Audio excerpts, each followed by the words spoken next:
Yo, it's your boy Ryan, Northwest Sports Fanatics, back at you with a new video. Today is Friday, August 22nd, 2025, with your boy Ryan and the Northwest Sports Fanatics. Make sure you guys subscribe to the channel. Smash that like button either now or on your way out. Donate to your boy if you can. Cash App $ ORIONNWSF or the YouTube Super Chat right here. We got the Athletics versus the Seattle Mariners. It feels good to be home. That road trip was brutal. We're ready to get a new win streak started. First pitch is going to be here in roughly 5 minutes. So let's cue up the music, take a look at the thumb, and let's get into the starting lineups. Happy Friday, everyone.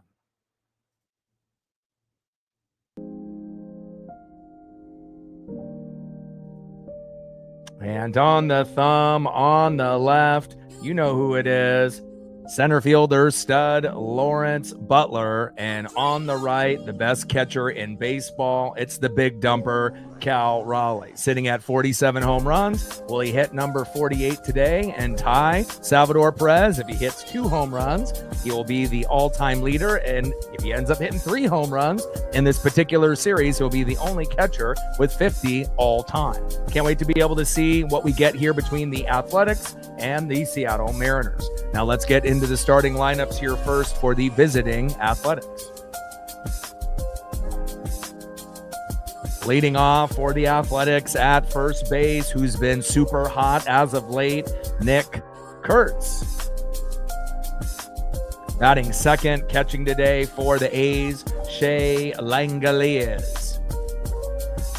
Batting third, one of the best DHs in the game, Brent Rooker. Batting cleanup, batting fourth, another individual on the A's that's been hot as of late, left fielder Tyler Soderstrom. Batting fifth, shortstop, up-and-coming stud Jacob Wilson. Batting sixth, playing center field, Lawrence Butler. Batting seventh, playing second base, Daryl Hernandez. Batting eighth, playing right field, J.J. Bleday. And batting ninth, playing third base, Brent Harris. And on the mound for the Athletics with a 1-0 record, an ERA of 1.86, it is Luis Morales. And now let's get into the starting lineups for your Seattle Mariners. Leading off for the Mariners in left field, Randy Arozarena. Batting second, catching today for Seattle, big dumper Cal Raleigh. Batting third, playing center field, Julio Rodriguez. Batting cleanup, batting fourth, first baseman Josh Naylor. Batting fifth, playing third base, Eugenio Suarez. Good vibes only. Batting sixth, DHing today for Seattle, Jorge Polanco. Batting seventh, playing right field, Luke Raleigh. Batting eighth, playing shortstop, J.P. Crawford. And batting ninth, playing second base, it is Cole Young. And on the mound for the Mariners with a 10-7 record, a all-star this year in 2025, an ERA of 3.02, it is Brian Wu. And we're going to be shooting for 100 likes, 100 on the dono train, and obviously somewhere in that 5 to 15 sub count. And I figured I would do something a little bit special, here today. Normally when we end up doing the photos, I just try to find the, ones that look the coolest or the ones that are HD or 4K. But after that road trip, that is something that, you want to burn the tape and move on. I figured I would go with a full City Connect lineup from 1 through 9, including the pitcher.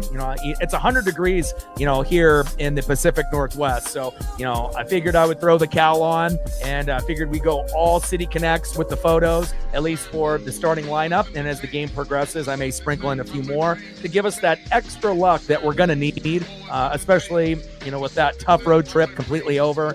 Anytime you end up going 2-7 in anything. Obviously it's not good. But again, we got a 3-game set here against the Athletics. We got a 3-game set against the Padres, which will both be tough. And then we go on the road and face the Guardians. So we really need to kick it into high gear. We can't worry or wonder, necessarily and hope that the Astros are just going to hit a wall. We got to take care of business on our own, and hopefully that'll end up starting here tonight. Cool Kid in the building, what's good? Cody in the building, what's good? DX in the building, what's good? Mark in the building, what's good? Brent in the building, what's good? Let's go, baby. And DX getting us started off on a good note. $1 holla, and every dollar counts. For those people that think, a dollar doesn't matter, it really does. It all adds up, and then it gets the dono train started. So I appreciate you. Stacks, racks with a little Cactus Jack. Bang, bang. Let me know what you want for a photo, and I got you. Appreciate you very much. We're at 199 to go. Odin in the building. What's good, brother? How are you? How was SmackDown? I definitely didn't want to see too many spoilers and whatnot, but obviously when you're on Facebook or Twitter/X or Instagram, through your feed, you're going to see a few things. And I saw a few and stuff, but I haven't got a chance to watch it just yet. But hopefully the show was good. And again, hopefully we can end up getting a dub here today. Marine in the building. What's good? Mariner fan, all-time OG, transplant to Arizona. I remember things. Let's go. And again, we got to be able to get off to a fast start. And again, we're going to have to get 5 runs, 7 to 10 hits. And on top of that, we're going to need a few homers, and hopefully we can end up scoring early and often. But again, if you're looking at this Athletic team, yeah, their record isn't very good, but at one point or another, Kurtz, Langoliers, Rooker, Soderstrom, Wilson, Butler, that's a pretty badass starting 1 through 6, if you ask me. So I know this isn't going to be easy. First pitch, slow dribbler, Naylor has it, flip back to Woo, and that is 1 away. There we go, baby. Nice job by Woo right there. Let me get situated here and get everything situated as far as the scoreboard here. So give me 1 sec. But off the first pitch, you figured Nick Kurtz would work the count a little bit. But again, we'll take a slow dribbler to first any day of the week to get out number 1. Let's go. First pitch to Shea Langoliers from Brian Wu. High and inside with the sinker, 1-0 count. 1-0 pitch, takes a strike looking high and inside, four-seam fastball, 97 miles an hour. And we're going to need Brian Wu to give us that intensity. And again, our pitching hasn't been good, as of late, starting as well as bullpen. Hitting, obviously, kind of hit a wall as well. But I do expect us to get back onto a good foot and a good note here. 1-1 pitch, big swing and a miss, high and inside. 1 ball and 2 strikes from Wu de Langoliers. Oh, you didn't get a chance to watch SmackDown, just highlights? Okay. 1-2 pitch. Big swing and a miss, and that's exactly what we needed. Down goes Shea Langoliers, and Brian Wu gets his first punch out. And again, in his last few starts, he wasn't really getting a whole lot of punch outs. He was getting worked. And again, to be able to get a few punch outs, if he can get 5 within the first 3 to 4 innings and set himself up for a 5 to 7, and then if he ends up getting 5 within the first 2 innings, he might be pacing for 10 to 12. Again, this Athletic team is very good, and I don't think we're going to play down to the competition based off their record. The Athletics have actually been one of the hotter teams within the last 30 games. So again, we are playing them, at their peak, and hopefully that, we can get our runs, obviously early and often. The pitching can be in the zone, and hopefully the bullpen won't blow a game for us like we've seen recently with Matt Brash. First pitch, low and away to Rooker. 1-0 count. Sweeper missing there by inches. 1-0 pitch, high and inside with that sweeper. 2 balls and no strikes from Brian Wu to Brent Rooker. And I decided to go with All City Connect, and I haven't done that all year. I was kind of waiting for a special game to do it, as well as get a few new photos for some of our guys from Gino and Cole and a few others. But I figured, when you go 2-7 on the road, we're going to need every single good luck charm to be able to get off on a good foot. So I figured today would be the perfect day. 2-0 pitch, fouled off, right down the middle with that sinker. 2 balls and 1 strike from Wu to Rooker. Let's go, baby. Trident's up. And again, we are not really excited about the heat wave that we have here in the Pacific Northwest. In Oregon and Washington, it's a lot of 90 and 100-degree temperatures. It was over 100 today and going to be 100 tomorrow. And we're going to have high 90s for the other 5 days. So not really looking forward to 7 days in a row of 90 to 100. But, you know, we're going to be getting closer to hopefully that football weather. And I can't wait for that. 2-1 pitch, fouled off, low and at the knees. 2 balls and 2 strikes from Wu to Rooker. And I got you. Appreciate you. 2-2 pitch, fouled off, high and inside. 2 balls and 2 strikes from Wu to Rooker. Let's go, Brian.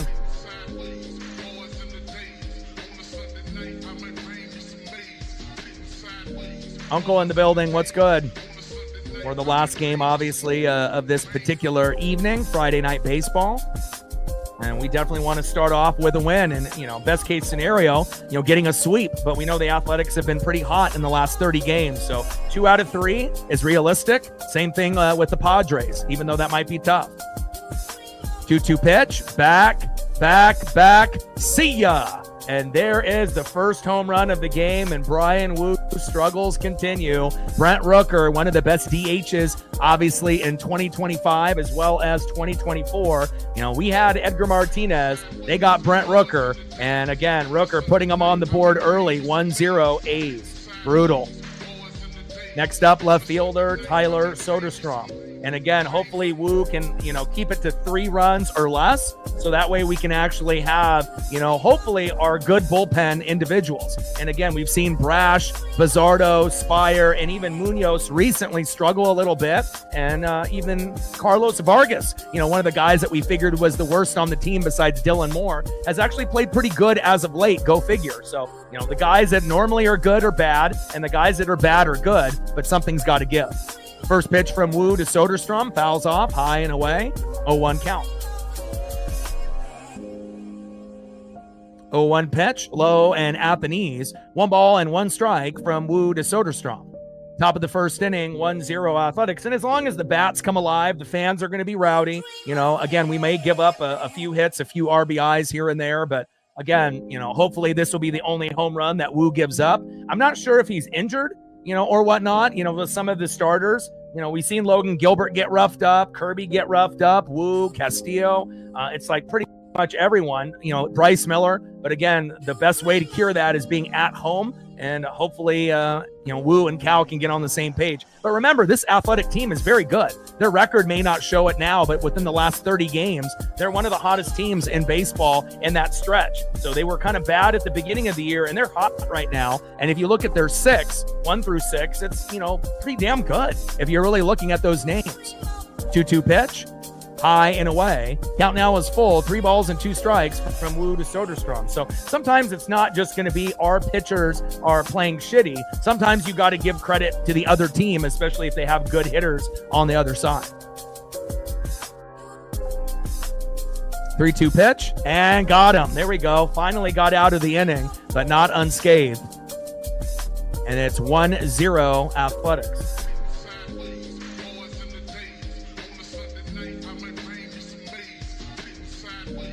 Hopefully we'll be able to get home run number 48 by Cal Raleigh, home run number 49, and home run number 50 at some point. Obviously, if he hits 1 home run today, that'll end up tying Salvador Perez. If he hits 2 home runs today, right, he'll end up having the record at 49. And if he hits 3 home runs, you know, within the series, we don't expect him to hit 3 in a game. He'll be the only catcher all time to hit 50. But again, the record is 48. So obviously 49 would be the record, but 50 has a good ring to it as well.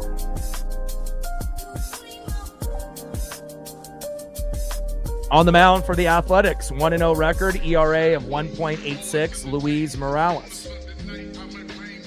Leading off for the Mariners, left fielder Randy Arozarena. And hopefully at the end of the night, we'll have a similar type of pose just like this. Batting second, the big dumper, 47 home runs. We're looking number 48 and 49 today, Cal Raleigh. And batting third, a guy that's been great after the All-Star break, center fielder Julio Rodriguez. Tridents up, let's go M's. Zay in the building, what's good?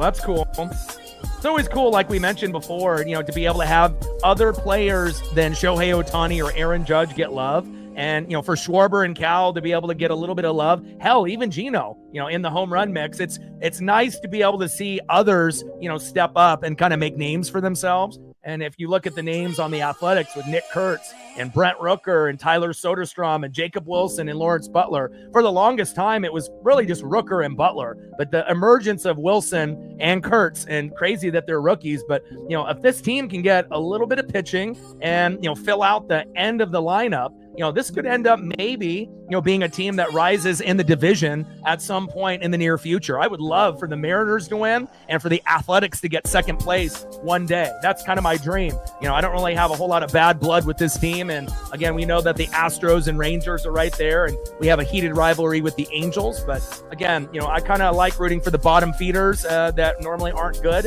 that are starting to get a little bit better. 0-2 pitch, high and away. 1 ball and 2 strikes to Randy Arozarena. Come on, Randy. We need some electricity out of you, baby. And it seems like Randy hasn't hit a home run in quite some time. We were hoping that he would hit one against his former team against the Tampa Bay Rays. That didn't happen.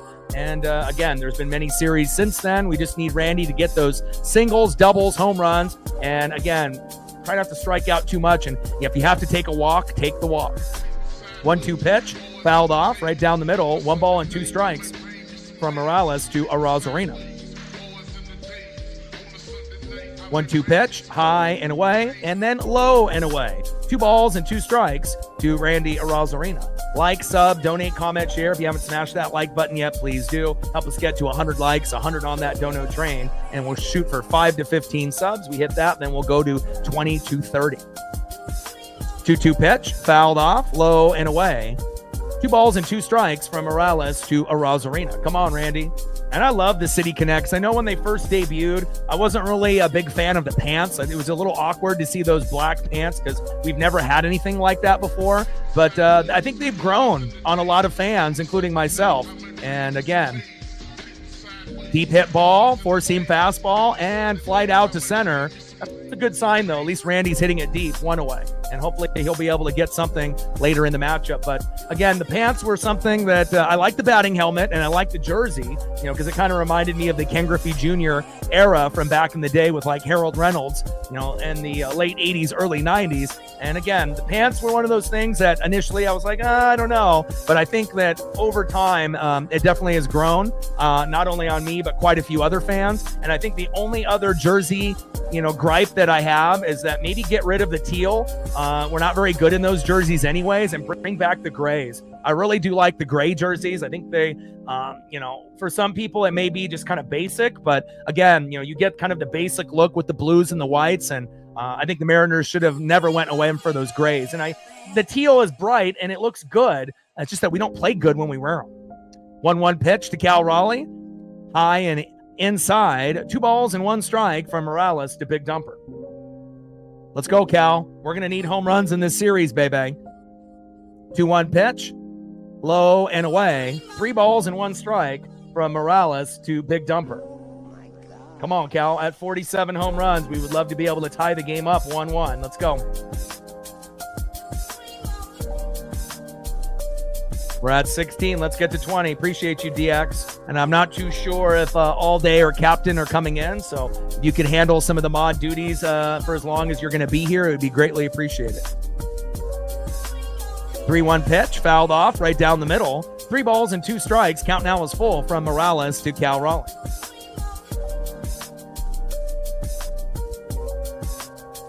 We've already gained a sub. Always a good sign when you're gaining subs on a good basis there.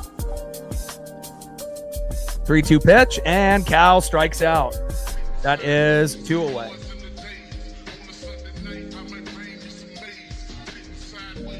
And we gained another. Gained 2 subs. Appreciate the 2 people that have subbed so far. 82 to go to 21,600. Next up is J-Rod, Julio Rodriguez, who's been absolutely fantastic the second half of the season. Cal held it down in the first half. Julio is holding it down for the second half, but we need others. First pitch, big swing and a miss right down the middle, 0-1 count. And that's a little unusual for Julio because he hasn't really been swinging at first pitches a lot after the second half of the season started after that All-Star break. 0-1 pitch. Big swing and a miss. Takes a strike looking on the first pitch. Big swing and a miss on the second. No balls and 2 strikes from Morales to Julio. Let's go, J-Rod. We need singles, doubles, triples, home runs, anything to be able to get us on base.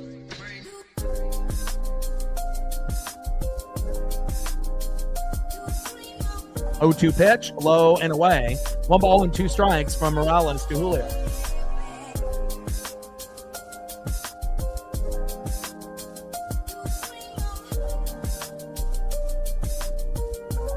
Since July 11th, 35 games, 310 average, 14 home runs. I love it, baby. Keep staying hot, Julio. 1-2 pitch, deeply hit into right and close to the wall, and that is out number 3. So we've seen Randy and Julio hit it deep, and maybe that'll be a sign of things to come later in the matchup. Better than striking out in your first at-bat for Randy and Julio. An out is out, and I get that. But again, when you get guys hitting deep early, typically that will sometimes lead to a home run later in the matchup, and I would love to see Julio and Randy homer as well as Cal here today. End of the first inning with a Brent Rooker home run. We're down 1-0.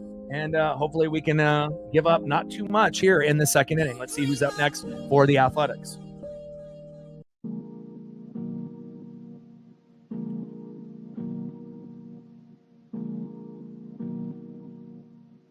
Next up, shortstop, up-and-coming rookie, Jacob Wilson. Batting second in the 6th hole, center fielder Lawrence Butler. Shows you how good they are when they got Butler batting in the 6th hole. And batting third in the 7th hole, second baseman Daryl Hernandez. On the mound for the Mariners, 10-7 record, all-star this year, ERA of 3.02, Brian Wu. Now, Brian was very good in the first half of the season, but just like a lot of the other starters, Gilbert, Kirby, Castillo, and now Bryce Miller, a lot of our starters have not looked good lately, and obviously playing on the road has something to do with it. Rain delays definitely has something to do with it. But again, at some point, they got to be able to get it going, and if these guys keep struggling as well as the bullpen and the hitting still, ends up, maybe getting a little bit of an uptick there, we're only going to win so many games. We're going to need starting pitching to be better. We're going to need the bullpen to be better, and we need the hitting to be on point. And we're going to need home runs and RBIs early and often, and we got to try to be able to get to that 5 runs or more on almost every game. And again, if we don't hit those numbers, we're still going to make the playoffs, but we just won't win the division. And we want to make sure we're hot going into the playoffs against the Astros, the Blue Jays, Yankees, Red Sox, Tigers, Guardians, whoever we might match up with. First up with Wu to Jacob Wilson, pitched with a sinker, low and inside, 95 miles an hour with the sinker, 1-0 count.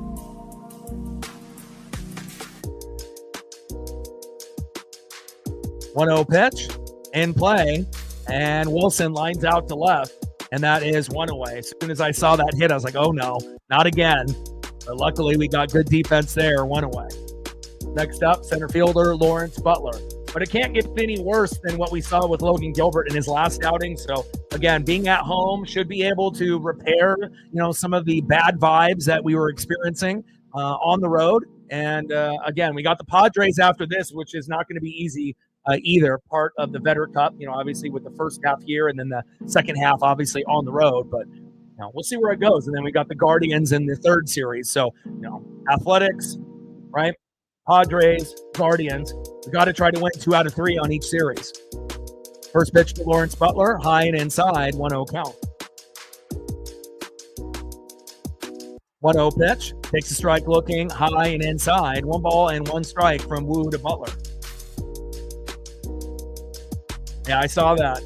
It was like a golf swing for that home run based off the location. Unbelievable. But when you're a hot hitter, you make things happen that maybe other players wouldn't be able to do at that time. Very true. 1-1 pitch, fouled off, high and inside, four-seam fastball by Wu. 96 miles an hour. 1-2 here in the top of the second. 1-0 Athletic lead. Wu on the mound, Butler in the box. 1-2 pitch, fouled off, high and away. 1-2 from Wu to Butler. Exactly. I mean, could you imagine if we would have went, 2-7 and they went undefeated and they were scoring a bunch of runs and we're like 8, 9, 10 games back? If that was the case, we're probably not catching up, to them, even as hot as we could possibly get, at that point. If they went on an undefeated streak when we went 2-7, we probably, wouldn't. So at least on that side, Cole, you're right. We sucked, but guess what? The Astros were sucking ass too. So it was a suck fest for both the Astros and Mariners. So at least we're kind of close. 2-2 pitch and got him. There we go. Nice job by Wu. We'll take that. Nice job, Brian. 2 away. Keep bringing that electricity, baby. Let's go. Next up is second baseman in the 7-hole, Darryl Hernandez.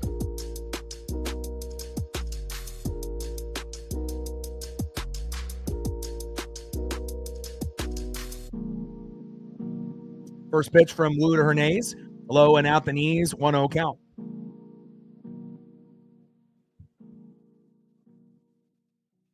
Let's go, baby. Top of the second inning, 1-0 Athletics.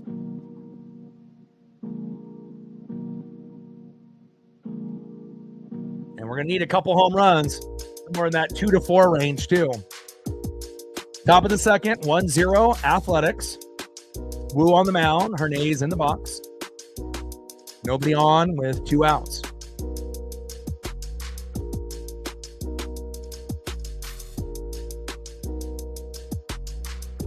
Time is called. 1-0 pitch. In play and grounds out to second, throw to first, and that is out number 3. There we go, baby. Let's go to the bottom of the second inning and let's tie this game up, baby. Let's go. Next up for the Mariners, first baseman Josh Naylor. Obviously had an illness of a flu or COVID, whatever it may have been, food poisoning. We need him to get back to being the player that he was when we first got him off the trade deadline. Let's go Naylor. Let's go Nails. In pregame, he was wearing a hockey jersey, custom, Seattle, with nails on the back, his nickname, and we're going to need nails here today. Batting second, third baseman, good vibes only, Eugenio Suarez. You've been good as of late, and we just need both of you to be good at the same time. Same thing kind of goes with Cal and Julio. It's either one or the other. Naylor or Gino, Julio or Cal. Can we just get Cal, Julio, Naylor, and Gino to be good at the same time? Hopefully today. And batting third, a guy that is so overdue for a home run, it makes me sick. It is Jorge Polanco. But you could say that for quite a few guys. And then, obviously, if we get to this position in the 7-hole, if one of those first 3 get a hit, we'll have Luke Raleigh in right field. Dominic Canzone's x-rays were negative, so we may see Dom pinch hit for Luke later today or possibly start tomorrow or on Sunday. So we'll have to kind of monitor what they decide to do in right field moving forward. Trident's up. Let's go M's.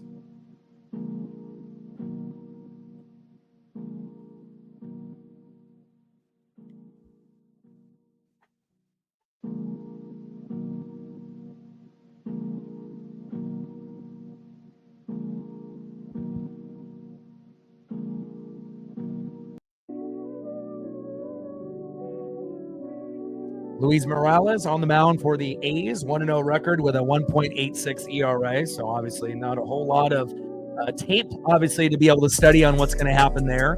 We just need to be able to play small ball. I would love to see some bunts in this series. I want to see some stolen bags. I want to be able to see some guys, getting moved over from, one spot to the next. We want to be able to play small ball and, find ways, to, hopefully we get a few walks on us, by Morales. And if we do get plunked and hit, as long as our guys don't get hurt, that is another thing that, we haven't really, had, to kind of give us that extra lift and boost.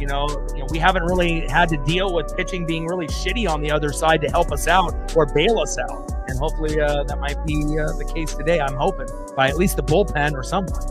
First pitch, low and away to Naylor, 1-0 count.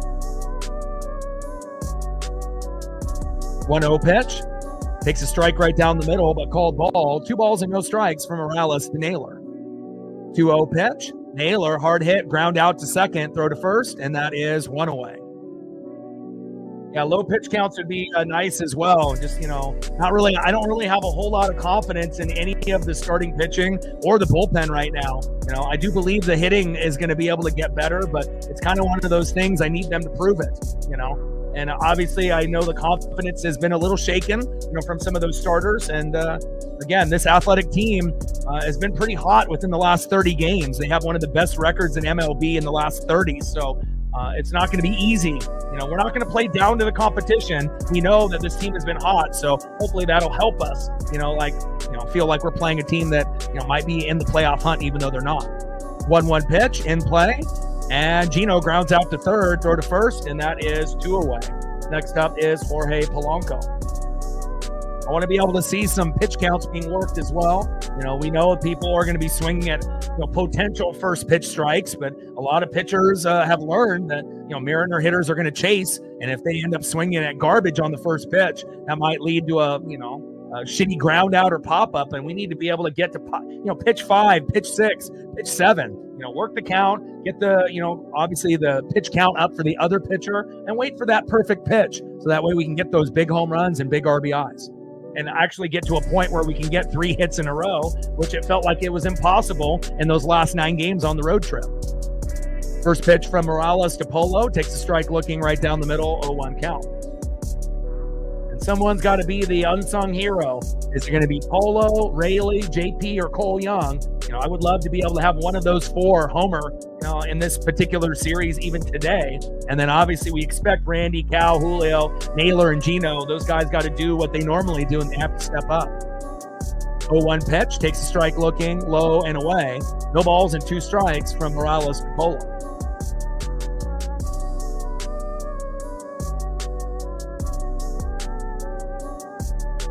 0-2 pitch, and that is strike 3 looking, and that is out number 3.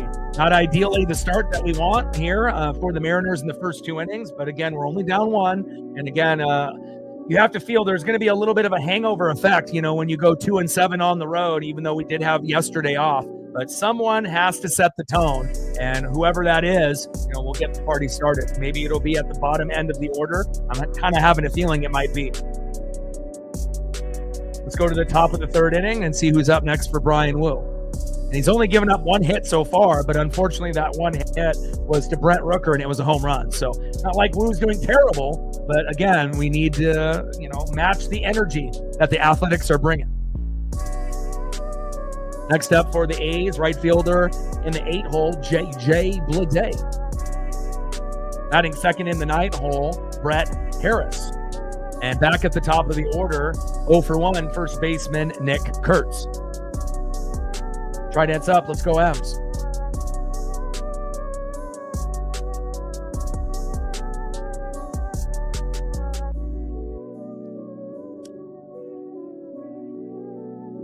Yeah, I agree with that. But again, it's been rough. Again, everyone wants to forget about that road trip, and again, I don't know if it's going to be like a Cal or Julio home run that's going to get the party started, or Naylor or Gino, or it could end up being, Raleigh, JP, or Cole Young, maybe someone that you wouldn't really expect to get the party started. But, if we can get some of these guys on base, then it could lead to a home run for the guys at the top of the order, Randy, Cal, and Julio. So I'm definitely very focused on Raleigh, JP, and Cole. They might be the reasons that we win this game here today, and hopefully that's the case. They'll be a part of the equation. Trident's up. Let's go, M's. Like, sub, donate, comment, share. If you haven't smashed that like button yet, please do. Help us get to 100 likes, 100 on that dono train, and we're trying to gain 5 to 15 subs.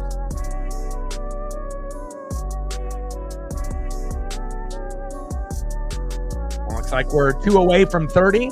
So if you aren't, and there we go. Now we just got to 30. We got 30 likes. We got 45 people in the room that haven't done it yet. We get half of you to do the likes. Then we'll be at 50, and we'll be at that halfway point. Let's go.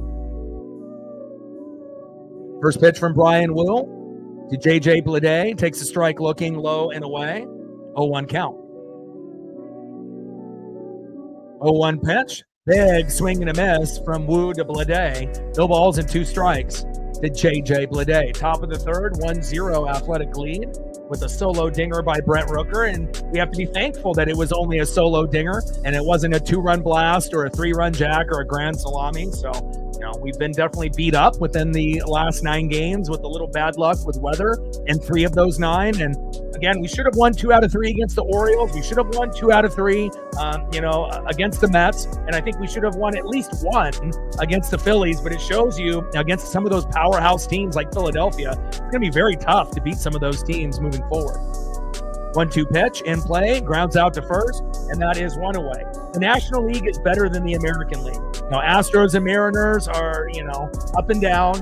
Red Sox and Yankees are up and down. The 2 best teams are the Tigers and Blue Jays, but I don't know if anyone really believes in those teams that can win it all. They might be able to represent the American League, but if you're going to be going against the Dodgers, the Padres, the Brewers, the Cubs, or the Phillies, I'm not sure if any of these teams in the American League would really have a chance. I mean, it really depends on who the team is in the National League that comes out to represent.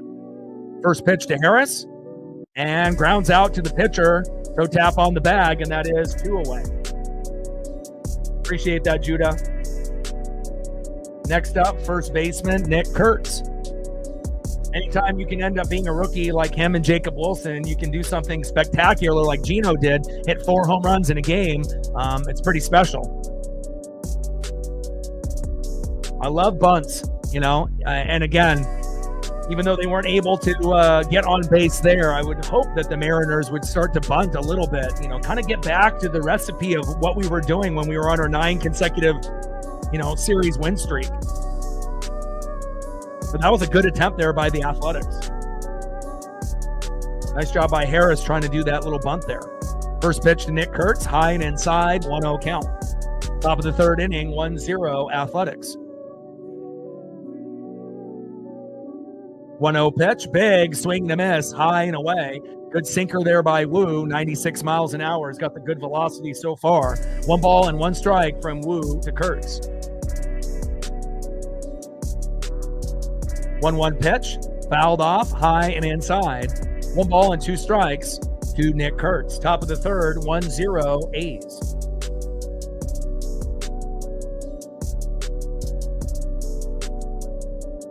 Yeah, they get an extra spot in the beginning of September. So once we get into September, there'll be a little bit more availability. And he's going to, he already appealed the suspension, trying to get it from 10 to 5 games. And so that way he would only miss like a week rather than 2 weeks. But realistically, even with his injury and he's in rehab and getting plunked by Estes there in AAA, that caused him to throw the bat 5 times, getting plunked out of 15 at-bats.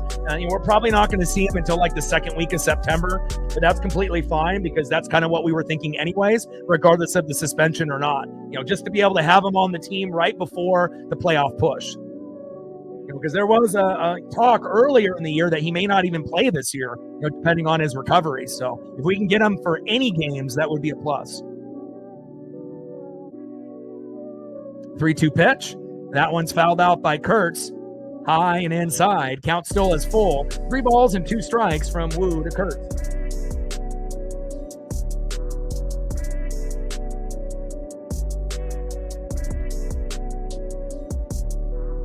Yeah, but they're not going to – the earliest that they're going to call him up is going to be September 1st. And, again, with Dylan Moore, that's the only thing that really is keeping him on the team is some kind of special relationship with the, either the owner, the managers, or the GM. Obviously he can play multiple positions, and maybe that's the only reason why he's still on the team. But, yeah, he definitely shouldn't be on the team. And Vargas has proved that, since we set down Kowar and obviously Legomino, we still need Vargas, and those were the 2 worst. But Vargas has actually played decent as of late, but Dylan Moore, not so much. First pitch from Wu to Langoliers, low and away, 1-0 count. Top of the third, 1-0 Athletics. And there's 3, 4, 5 guys in AAA that could be playing better than Dylan Moore, at the moment, but it's about what position, and certain guys that, only can play like a position, it might be the reason why that we haven't, called up Harry Ford for like Dylan Moore, or some of those, types of guys that we know that could produce for us right away. And, we're going to have to kind of monitor that and wait and see. But the AAA lineup for the Tacoma Rainiers is the best that I've ever seen. There's quite a few guys that could play, Leo Rivas and many, many others. It's just a matter of, when they decide to pull the trigger and if they feel that it's needed. 1-1 pitch, takes a strike looking high and away. 1 ball and 2 strikes from Wu to Langoliers.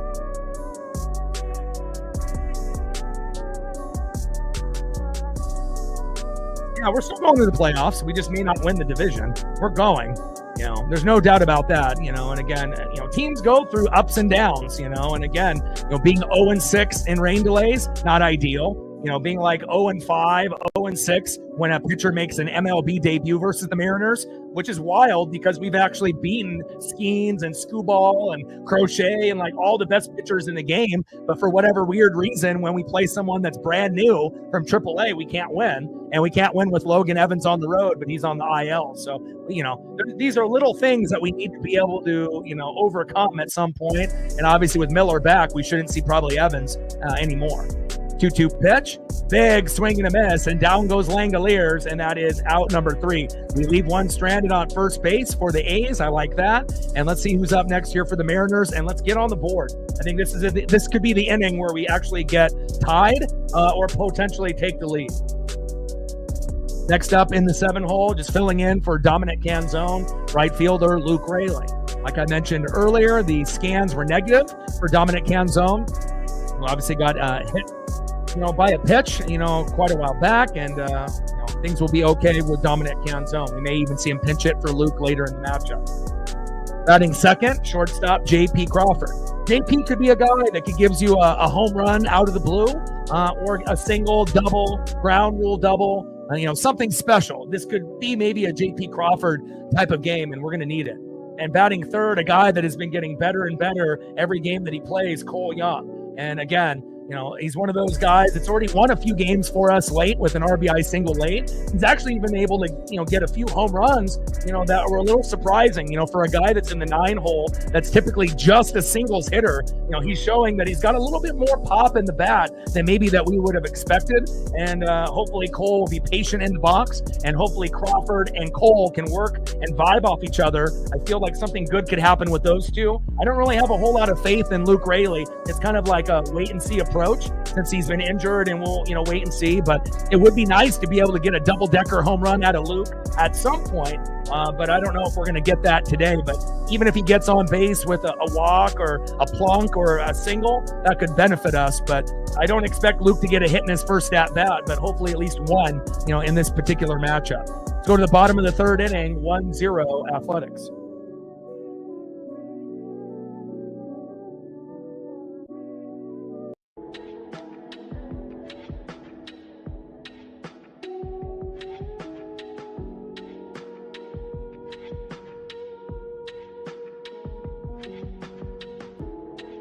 First pitch to Luke Raley from Luis Morales. Takes a strike looking right down the middle. 0-1 count. 0-1 pitch. Takes another strike looking right down the middle. No balls and 2 strikes to Luke Raley. Swing, Luke. I mean, those are the pitches that you should be swinging at, not the ones low and away. And again, he was swinging at garbage, low and away, on the road. These are the ones that you need to be swinging at. 0-2 pitch, high and away. Good eye on that one. 1 ball and 2 strikes from Morales to Raley. 1-2 pitch, fouled off, high and away. 1 ball and 2 strikes to Luke Raley. And again, if Luke would have swung at either one of those first 2 pitches, maybe we would have gotten a single, a double, maybe even a home run. And I know he wants to work the count, but you got to be able to, you got to understand what's coming right at you. And there's not a whole lot of tape on Morales, so I get it, but we'll see what his approach is like compared to what it was. And maybe that's why he took those first 2 pitches right down the middle, because he was swinging at garbage low and away in the first 2 to 3 pitches in his previous at-bats. 1-2 pitch, fouled off right down the middle. That's a good one there. 1 ball and 2 strikes to Luke Raley.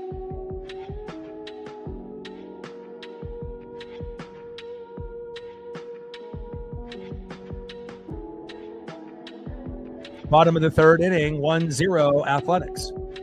Come on, Luke. 1-2 pitch. And that's Raleigh striking out swinging, and that is one away. You know, sometimes I have these certain feelings on, certain individuals that are going to get a base hit or not. And, Luke's one of those guys, he needs more reps. He needs more time in the box to be able to study what's coming at him. Next up is JP Crawford. Let's go, baby. First pitch to JP, high and away, good eye, 1-0 count. Right on the line, could have been called either way.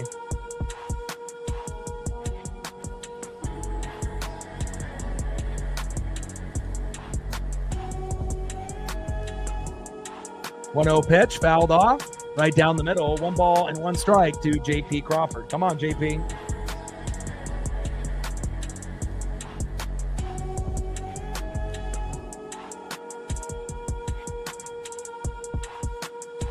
One pitch, low and at the knees. 2 balls and 1 strike to JP Crawford. 2-1 pitch, fouled off right down the middle. 2 balls and 2 strikes from Morales to JP. Come on, JP. Find a way to get on base. Single, double, triple, home run. Let's go, baby. Bring that energy. He could be the guy that kind of gets the rally going.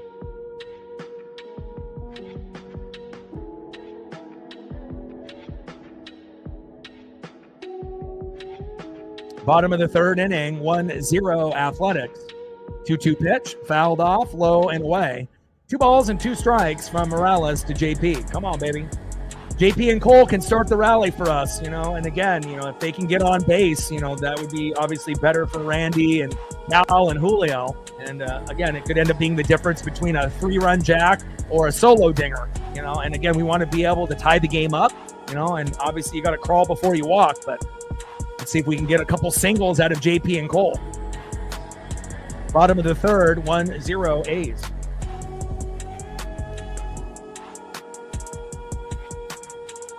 And deeply hit into center, and that is 2 away. And you have seen quite a few guys hit it deep. JP, Julio, Randy, and obviously it's not a home run, but it may be a sign of things to come later in the at-bats in the matchup. Next up is Cole Young. Let's go, Cole. Bottom of the third with 2 outs. You got to be the guy, and we've done a lot of rallies with 2 outs. So this wouldn't be any different, even though usually those will be a little bit later in the matchup. First pitch, low and at the knees, 1-0 count. I mean, even a walk would be good. Just get someone on base. 1-0 pitch, high and away. Good eye by Cole. 2 balls and no strikes from Morales to Young.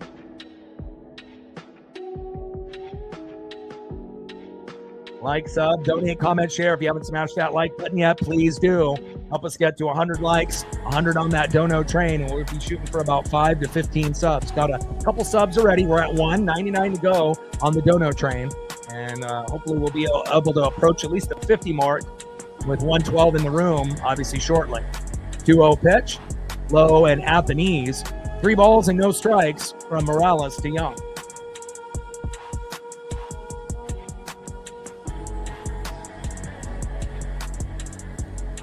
.30 pitch, takes a strike looking, high and away. 3 balls and 1 strike from Morales to Young. 3-1 pitch, big swing and a miss right down the middle. Count now is full. 3 balls, 2 strikes to Cole Young. 3-2 pitch, and that is strike 3. Damn it. And that is the end of the third inning. Nothing there for the Mariners so far. And let's go to the top of the fourth, only down a run. I mean, it's not like we're going against a pitcher that is like a Cy Young candidate, and, we're going to be going through these peaks and these valleys, and it kind of feels like a little bit of a hangover effect after going 2-7 on the road. So definitely expected them to be able to get on the board within the first 3 to 4 innings, and we have no hits, and, going through the order 1 through 9, which is a little shocking.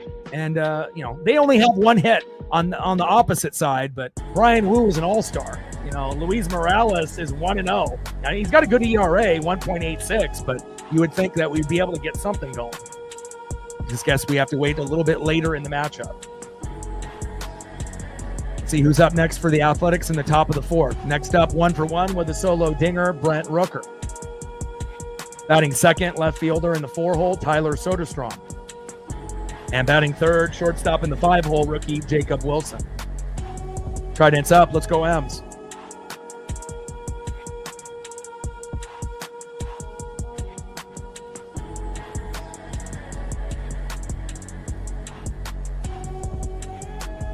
All right, we're at 40 likes. 10 more to get to 50 to get that halfway point, and we're shooting for 100. We got 55 people in the room. Help us get to that number. Like, sub, donate, comment, share. Every single like will actually go into the algorithm to get more people that are looking for Athletics, Mariners, or an MLB stream here this Friday evening. And then eventually that'll lead to more likes, more subs, more views, and obviously more individuals a part of the NWSF.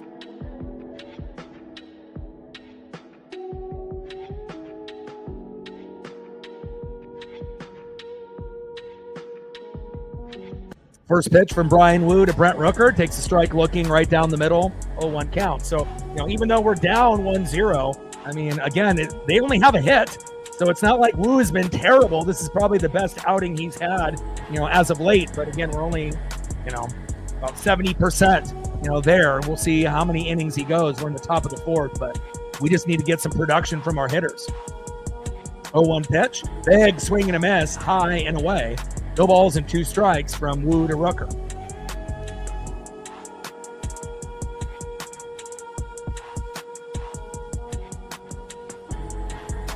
Come on, baby. 0-2 pitch, low and away. 1 ball and 2 strikes from Wu to Rooker.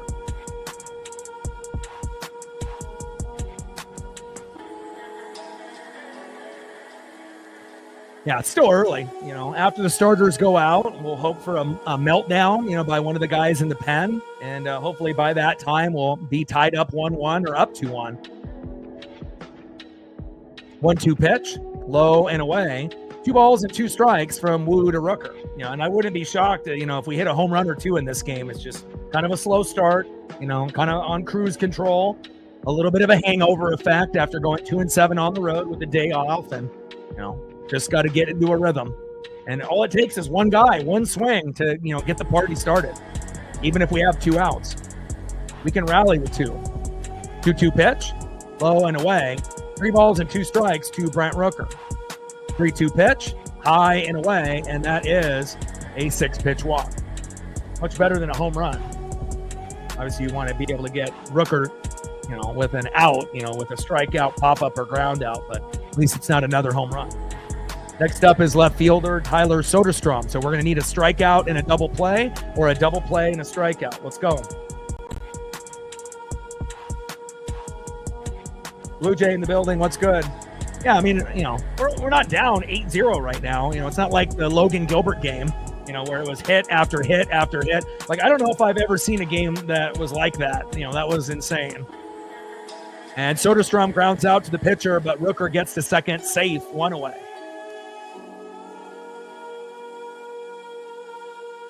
Next up is shortstop Jacob Wilson. 0 for 1, and hopefully it'll be 0 for 2. Be great to be able to get some kind of double play here if possible.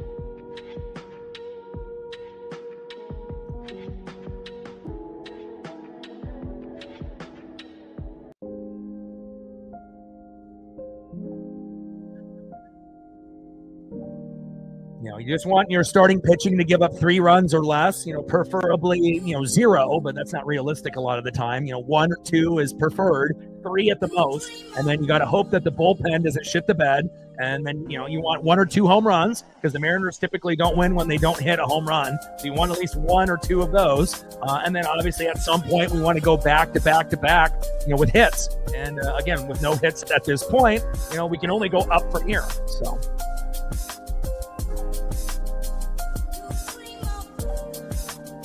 First pitch from Wu to Wilson. Takes a strike looking right down the middle. 0-1 count. Yeah, everyone's been struggling, man. I mean, except for really Julio Rodriguez. I mean, if we're really being honest, right? It's like starting pitching, Wu, Gilbert, Kirby, Castillo, Miller, right? Logan Evans, when he was up, right? And then even Brash and Bizzardo and Spire and Mooney, guys that we trust. Not guys that are like typically like Carlos Vargas and Legomina and some of those others like Coar. It's just like all the good players are struggling, which is weird, and then the shitty ones are playing decent, like Carlos Vargas. And obviously we know Dylan Moore is terrible. I don't even know why he's still on the team, but eventually, things will change. 0-2 pitch, and Wilson lines out to the pitcher, and that is 2 away. At least the defense is on point, and at least Wu is looking good today. Yeah, he gave up the home run, but that's all that he's really given up at this point. So I think we can live with that. It just looks worse when we don't have hits of our own. Everything looks worse when you're not producing offensively. No matter what the pitcher is doing. First pitch to Lawrence Butler, fouled it off, high and away, 0-1 count. Wu on the mound, and Lawrence Butler in the box. And obviously, Wu was kind of like Cal, was very, very good in the first half, but, not as consistent in the second half. But, I wouldn't be shocked if Cal homers tonight. Ties the record at 48 with Salvador Perez. If he hits 2 home runs, right, he'll break the record at 49. And then if he gets to 50, he'll be first catcher to hit 50 home runs ever. The record is 48. He'll be the first catcher to hit 49 as well. 0-1 pitch, low and away. 1 ball and 1 strike from Wu to Butler.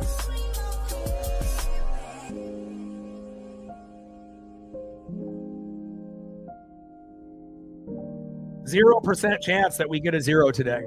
0.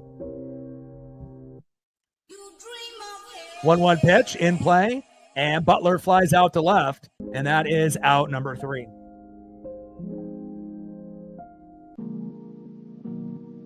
All right, someone's got to start the party.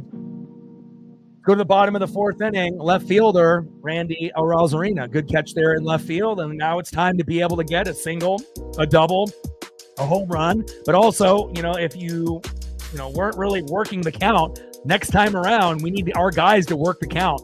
Obviously, don't be swinging on first pitches every single at-bat. Sometimes it works, for that big single, double, and home run. But a lot of times, if they throw, high and away or low and away, you're just going to pop up or ground out, and it's a wasted at-bat for the team. Let's go, Randy. I need good vibes only, baby. Let's go. Batting second, big dumper, catcher Cal Raleigh. 0 for 1 with a K. And batting third, center fielder, Julio Rodriguez. Trident's up. Let's go, M's.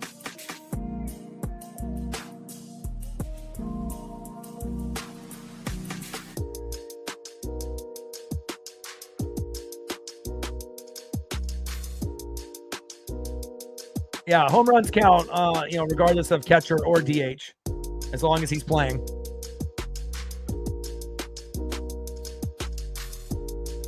And we gained 2 more subs.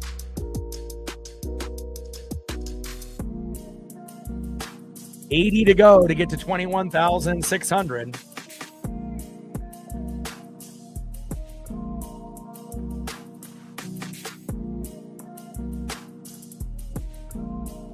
And we're at 45. We need 5 more likes to get to the halfway point. So we have at least 60 people in the room that haven't hit the like button. Do your boy a solid. Take 1 second out of your day, hit that like button, and then get back to the stream. Now we're at 46. 4 more to get to 50. And we're trying to get to 100 before the game ends. Let's go. Bottom of the 4th inning, 1-0 Athletics.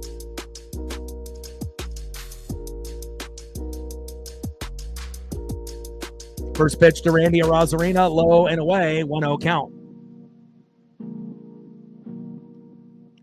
1-0 pitch, takes a strike right down the middle. 1 ball and 1 strike to Randy Arozarena. I already like this at-bat much better than his first.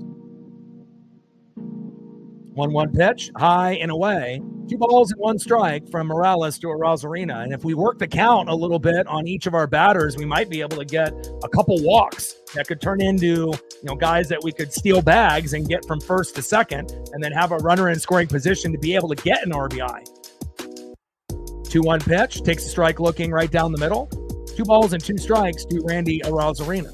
2-2 pitch, big swing and a miss, and down goes Randy, and that is 1 away. Come on, Randy. We're going to need you, my guy. Next up, big dumper, Cal Raleigh. Maybe big dumper can get the party started. Let's go, baby. Trident's up. We need that electricity. Come on, Cal. We'll take anything. Single, double, triple, home run. But obviously getting that home run to tie it 1-1 could really give us that momentum that we need. First pitch from Morales to Raleigh. Fouled off, high and away. 0-1 count. 0-1 pitch. High and inside with a four-seam fastball by Morales, 97 miles an hour. 1 ball and 1 strike to big dumper Cal Raleigh. Come on, Cal. 1-1 pitch. Fouled off, low and away. 1 ball and 2 strikes from Morales to big dumper.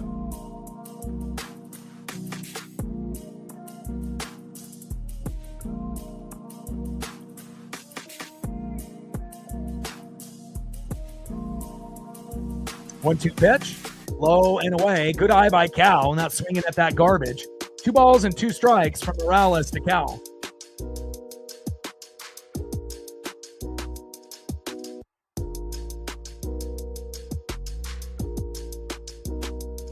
There we go. Now we're at 56. Thank you to all those individuals that took the time to hit that like button. Now we're at 57. There we go. 2-2 pitch. And Raleigh lines out to left. Damn it. I was hoping that was going to drop. And that is 2 away. A little unlucky on some of the, hard hit balls so far from not only the Mariners, but from the athletic standpoint as well. All right, Julio, you've been our best player in the second half of the season. Could you be the guy that gets that solo dinger to tie it up? Obviously, we know Brent Rooker is fantastic. Now we just need Julio to do his job as well. Let's go, J-Rod. Trident's up, baby. We need it. Let's go, baby. Let's tie this game up 1-1. Let's go, Julio. First pitch to Julio.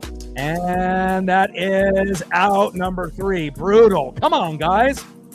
End of the 4th inning. Mariners still without a hit with a little bit of a hangover from going 2-7 on the road. And that slow dribbler defense is good from the Athletics. You're not going to get on base that way. And let's go to the top of the 5th and see who's up next for the Athletics here.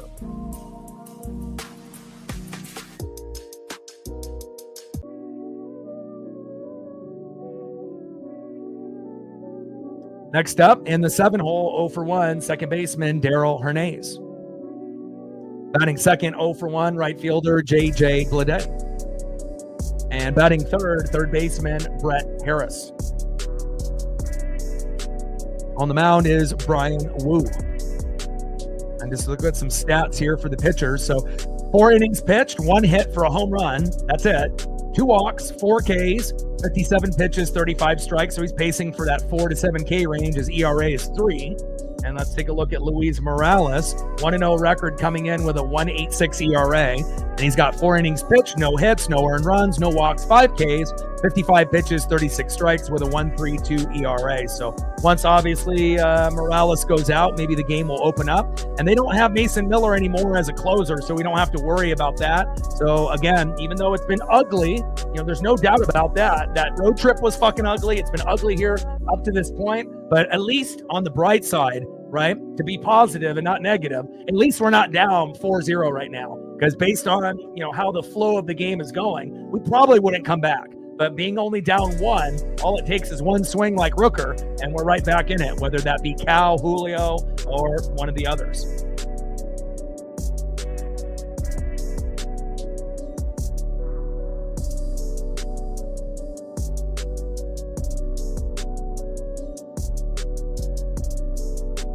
Just gotta have the faith, baby. Baseball's hard. It's not easy. Hardest sport to play, man. First pitch from Wu to Hernandez. Low and away, 1-0 count.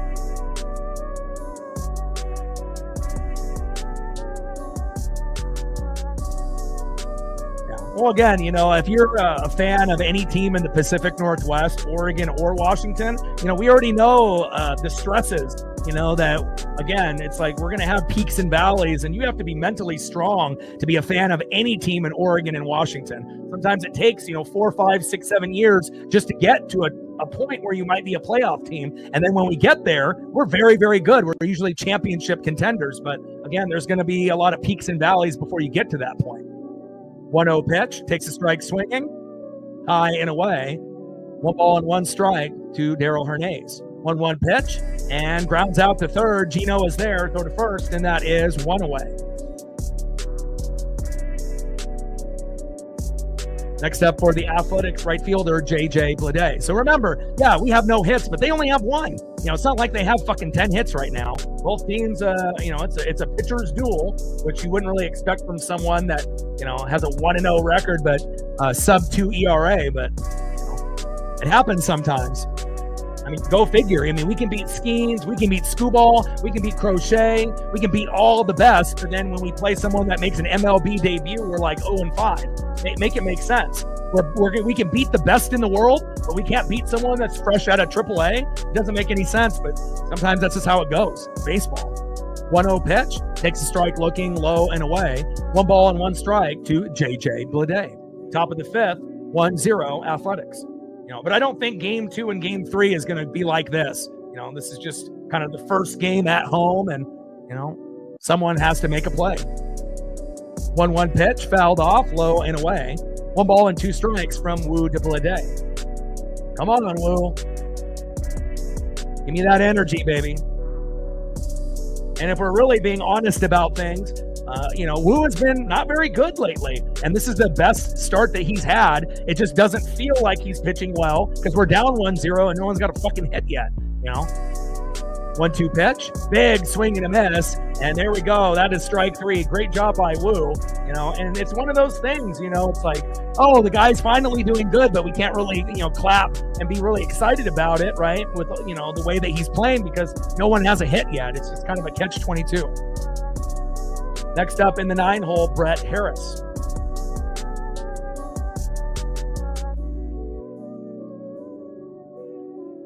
Top of the 5th, 1-0 A's with a Brent Rooker home run in the first, but we're still in it. It's still early, halfway through the matchup. First pitch from Woo to Harris, takes a strike looking right down the middle, 0-1 count. And after going 2-7 on the road, Mariner fans or MLB fans, you think Mariner fans could care less if we end up winning this game 2-1 and it ends up being ugly? We'll take a win any way we can get it. 1-1 pitch, fouled off, high and away. 1 ball and 2 strikes to Brett Harris. Hell, we would even take a 1-0 victory at this point, but since they already hit the home run, that's out of the question. But I think most Mariner fans would agree. It's like anything by any means necessary, even if it ends up being the ugliest game and you don't even get your runs or hits into the 9th inning, as long as it's enough to win, that's what matters. 1-1 pitch, fouled off, right down the middle. 1 ball and 2 strikes to Brett Harris.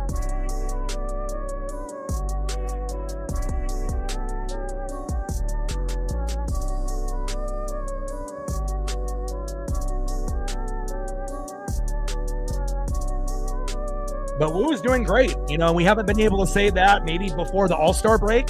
Seems like a lot of the starts after the All-Star break have been shitty by all our starting pitchers and our bullpen. It's like we can't have shitty pitching for the starters, shitty performance in the bullpen, and then shitty or no hitting and think that we're going to be able to compete and win games. And normally we only get 1 out of 3, but hell, we can't have 0 for 3 in the 3 main categories. So hopefully Cal and Woo can, go over the proper pitch here, to be able to find a way to get out of the inning, unscathed. And it's not like the Athletics have been threatening us.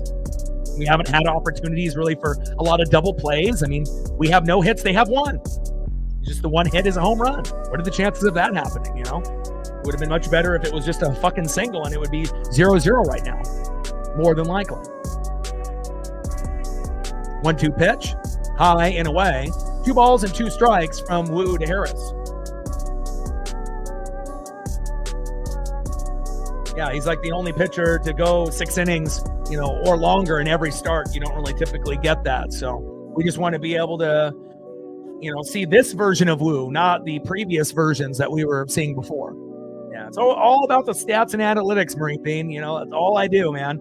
All I do is I dig deep, and I'm always looking for the underlining stats, home, away, whatever it may be, about the stats and the analytics. It's not just black and white in baseball. Usually there's a gray area. And if you can go deeper with the stats, it'll make you understand why we're playing the way that we are. And Harris grounds out to third, and that is out number 3. There we go. Good job by Brian Woo. And again, it's not like the Athletics don't have hitters. Kurtz, Langoliers, Rooker, Soderstrom, Wilson, Butler. Just those 6 guys right there could easily eliminate the Mariners, from winning this game here today. But luckily, Wu has contained everyone except for Rooker in 1 at-bat, which is pretty fucking impressive with all things considered. And on top of that, the A's got one of the best records in MLB in the last 30 games. They have a great record. So that's what makes this performance a little bit more special. Now we just need the batters to do their job. I think this might be the inning. I'm hoping. Next up, 0 for 1, first baseman Josh Naylor. And we've had Naylor, start the game off for us many, many times and also win the game for us late in the matchup. But he hasn't really been the same since he got sick. So hopefully this will be the at-bat that we can say, okay, we're going to move forward from here. And again, you got to think, if Naylor gets a single, all Gino has to do is swing once and it's 2-1. So again, it's obviously not the start that we wanted, but we're far from over. 1-0 Athletics as we go to the bottom of the 5th, leading off 0 for 1, Josh Naylor. Batting second, good vibes only, Eugenio Suarez. And batting third, DHing, Jorge Polanco. Let's go, baby. Got to get something in that middle of the lineup. And let's take a look at the pitch count and what we're looking at with the pitchers right now. So Brian Wu, 5 innings pitched with only 1 hit, gave up the home run, 2 walks, 5 Ks, 70 pitches, 44 strikes. So Wu can go, another couple innings, 2 innings. He could pitch 7 innings, which could maybe help us. And then we could go with like Bizzardo and then Mooney or something of that nature. I don't know if I trust Brash right now. And then normally I do, but he's blown some games for us lately. And then Morales pitching like he's a Cy Young candidate. 4 innings pitched, no hits, no earned runs, no walks, 5 Ks, 55 pitches, and we're only in the 5th inning. That's wild. 36 strikes, 1.32 ERA, but by the time this inning is over, he'll probably be around that 15 mark. So him and Wu are almost neck and neck on the stats. They're almost identical. So we'll see where this goes, but hopefully this will be the inning that we start to rough up Morales with his 1-0 record and his sub 1.86 ERA.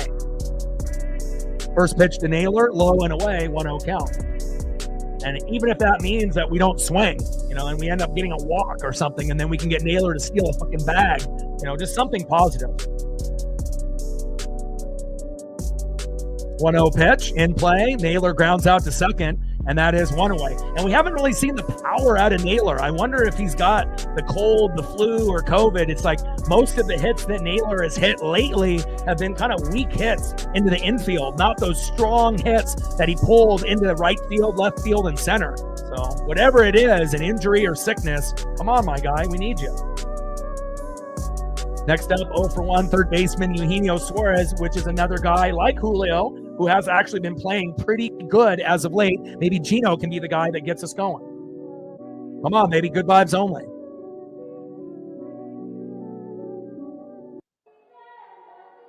First pitch from Morales to Gino. High and away, 1-0 count. 1-0 pitch, low and away with that 4-seam fastball, missing the corner by inches. 2 balls and no strikes from Morales to Suarez. Come on, Gino. Good vibes only, baby. Let's go.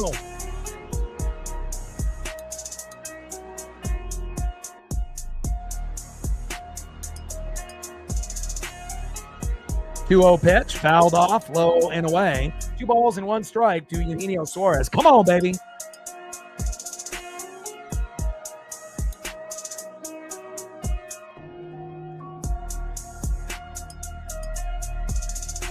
Not every game is going to be a 8-7 game. Sometimes you're going to get these ugly games where the hitters can't hit, and obviously the pitching is great, but again, a lot of us, would enjoy good pitching, but also, some ribbies and some home runs, but at this point, both pitchers are wheeling and dealing. 2-0 pitch, fouled off, low and away. 2 balls and 1 strike to Eugenio Suarez. Come on, Gino. From BC. 2-1 pitch, big swing and a miss, low and away. 2 balls and 2 strikes to Eugenio Suarez. Come on, Gino.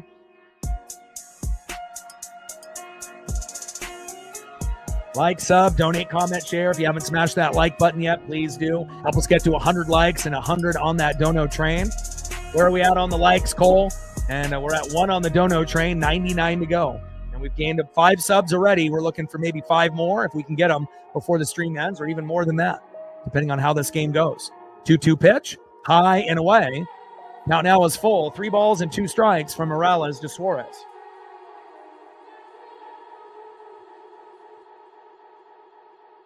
Still early, halfway through the matchup. And here we go. Back. See ya. I told y'all. Here we go, baby. You guys wanted it, and there it is. Eugenio Suarez with the big jack, 373 feet. And for all those people that were bitching and moaning and crying and whining, you don't have to cry or whine anymore. Gino ties it up, baby. Oh, yeah. We're tied up at 1, baby. Let's go, baby. Good vibes only. Sometimes you just need to bring up another photo, and there it is. Next up is Jorge Polanco. Let's go. We're in it.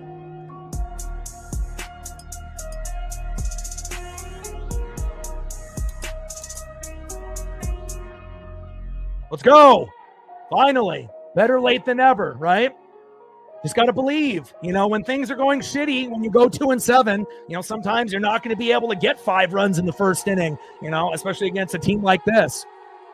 2-0 pitch, fouled off, low and away. 2 balls and 1 strike to Jorge Polanco. Let's fucking go, right? And that's all we need, right? We know with the Mariners, sometimes all it takes is that one guy to start a rally, and then, things start flowing, Nice job by Gino. And again, Gino has been very good as of late. Naylor was really good, after the deadline, and then he got cold. Gino started to heat up, just like Julio. So at least we know we got 2 guys. Now we need a few others to be able to do their job. 2-0 pitch, fouled off, low and away. 2 balls and 1 strike to Jorge Polanco. 2-1 pitch, fouled off, high and away with the changeup. 2 balls and 2 strikes with nobody on and 1 out. We're tied up at 1. Home runs by Brent Rooker in the first inning, and then Gino, obviously, just a few moments ago. And now, the vibes are completely different, right? It's like when you're sitting at 1 hit, for the Athletics, and we have none. With the lineup that we have, it's shocking. Especially when the pitcher you wouldn't assume would be a Cy Young type of performance. But now with the home run, now we can breathe for a second. Now we're in it. Woo's pitching great. Now we got the 1 home run, and when we get 1 home run, what does it typically happen? We get another. Sometimes we get another. So this may not be the only home run that we get, and then maybe the game will start opening up, obviously from this point forward. 2-2 pitch, low and at the knees. Count now is full. 3 balls and 2 strikes from Morales to Polo. We got this, man.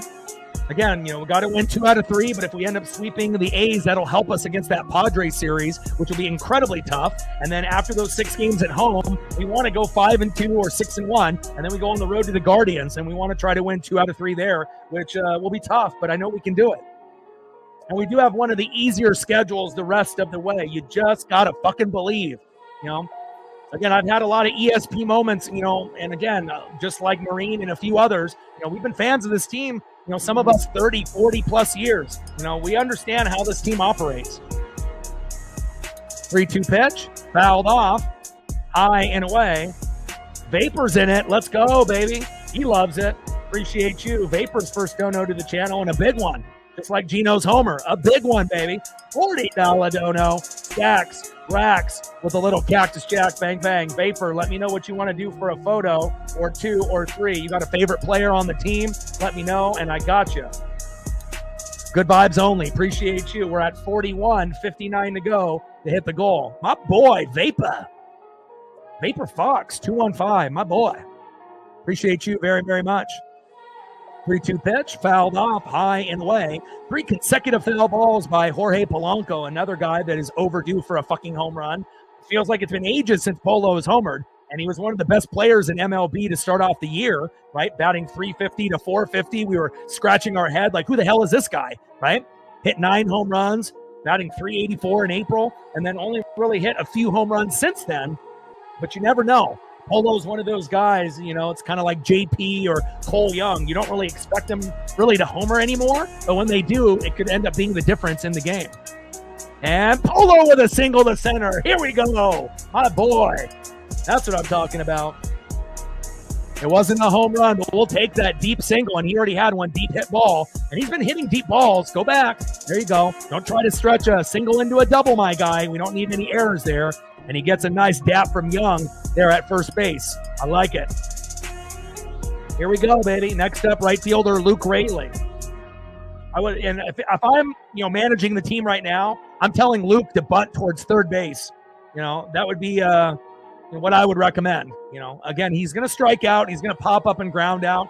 And obviously, we know that Luke has got the power to hit a solo, dinger. He can hit a 2-run jack. He can hit a double-decker jack when he connects and whatnot. But just got to find a way to be able to get that runner to second. Unless Polo's good enough to, steal the bag, but he's not really the fastest. He's going to have a good jump. The last thing that we need is finally Polo gets a single and he gets thrown out at second with a terrible jump. First pitch from Morales to Raleigh, low and at the knees, 1-0 count. Let's go, baby. Great work in the count there by Polo. And again, let's see if Raleigh can do the same. And again, if we can get some kind of production out of the bottom end of the order, Raleigh, Crawford, Young. No one really expects a whole lot from those guys, and it could be the difference today. 1-0 pitch, big swing and a miss, high and away. 1 ball and 1 strike to Luke Raleigh. And Raleigh just needs reps, and he's going to be competing with Dominic Canzone in right field until Victor Robles comes back around the first or second week of September. And hopefully the appeal will go from 10-game suspension to 5. Because if anyone got hit 5 times in 15 at-bats, and that same guy, that was on the Athletics, Estes, hit him last year as well, there's a reason why he lost it, and again, I don't blame him. Was it wrong to throw the bat? Yes. But again, how many people have gotten hit 5 times out of 15 bats? Never. Nobody. So obviously they were targeting him. And he was getting hit close to the head and the chest. And he's already injured. The last thing that we need is for him to break a bone as he's trying to make his way back to the team for the playoff push. 1-1 pitch. Fouled off low and away. 1 ball and 2 strikes from Morales to Raleigh. 1-2 pitch. And Raleigh strikes out swinging, which is no surprise. Obviously, just kind of getting back into the rhythm of things, and that is 2 away. Next up is J.P. Crawford. And off that wild pitch there, Polo gets a second. Good shit. I like it. All right, we got a runner in scoring position. We didn't even have to steal the bag necessarily off that wild pitch that got away, and Polo walks into second base. First pitch to J.P. Crawford. Let's see if we can get an RBI single for J.P.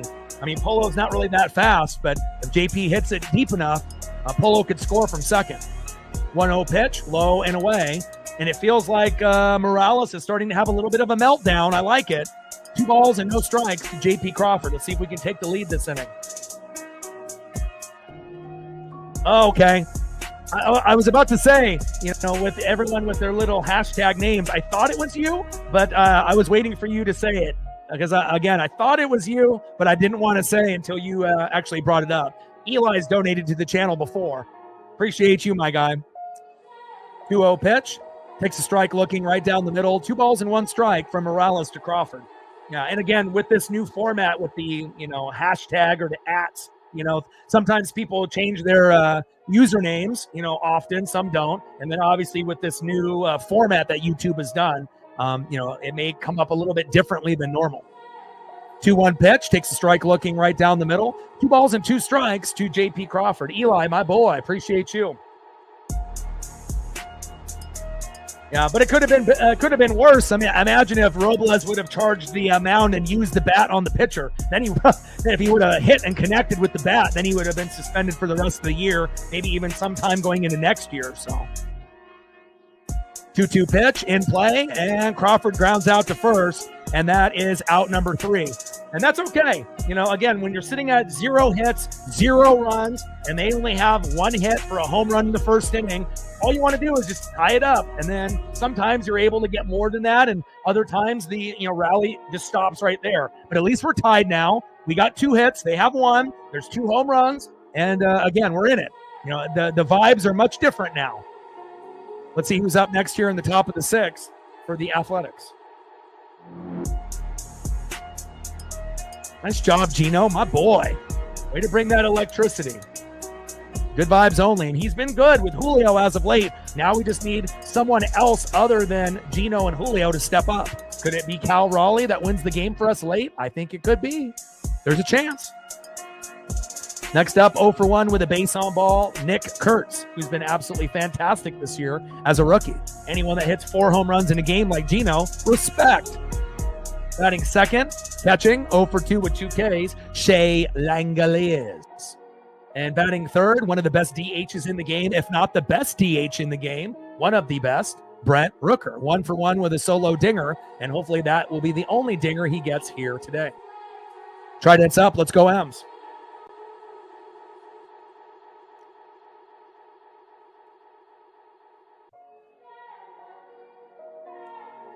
No problem. Yeah, anyone that looks at the, the chat itself, again, I'm always going to let everyone know, if there's any changes, just like, there used to be a button, on the actual stream itself where you could, hit like the $sign, but now they moved it where you actually have to open up the chat and then it's in the bottom right corner and it blinks blue for like 5 seconds and then it kind of goes stationary. So YouTube is definitely, experimenting, with different looks and where they position, different things, with different emojis or, different types of formats and whatnot. So first pitch from Wu to Kurtz, which is high and away, 1-0 count.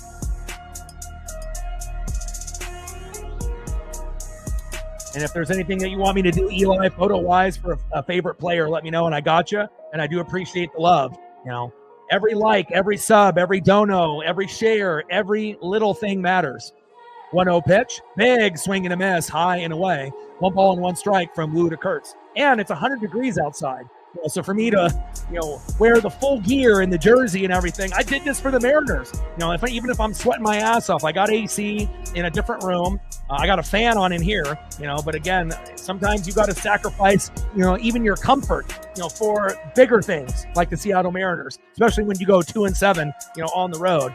And I decided to go with a full City Connect lineup for the photos, which we've never done this year, for a little extra good luck. 1-1 pitch, fouled off, high and away. 1 ball and 2 strikes to Nick Kurtz. David with a 5-er. Appreciate you, David. You the man. 1-2 pitch, high and away. 2 balls and 2 strikes from Wu to Kurtz. There we go, baby. We're at 46, 54 to go to hit the goal. Appreciate you. Stacks, Racks, with a little Cactus Jack. Bang, bang. Your number 1 source for Seattle Mariner coverage on YouTube. That's facts. Top of the 6th, 1-1 Athletics and Mariners. Brent Rooker with a solo dinger in the first. And obviously we had a Gino homer there in the bottom of the 5th. 2-2 pitch, and Kurtz grounds out to first. Toe tap on the bag, and that is 1 away.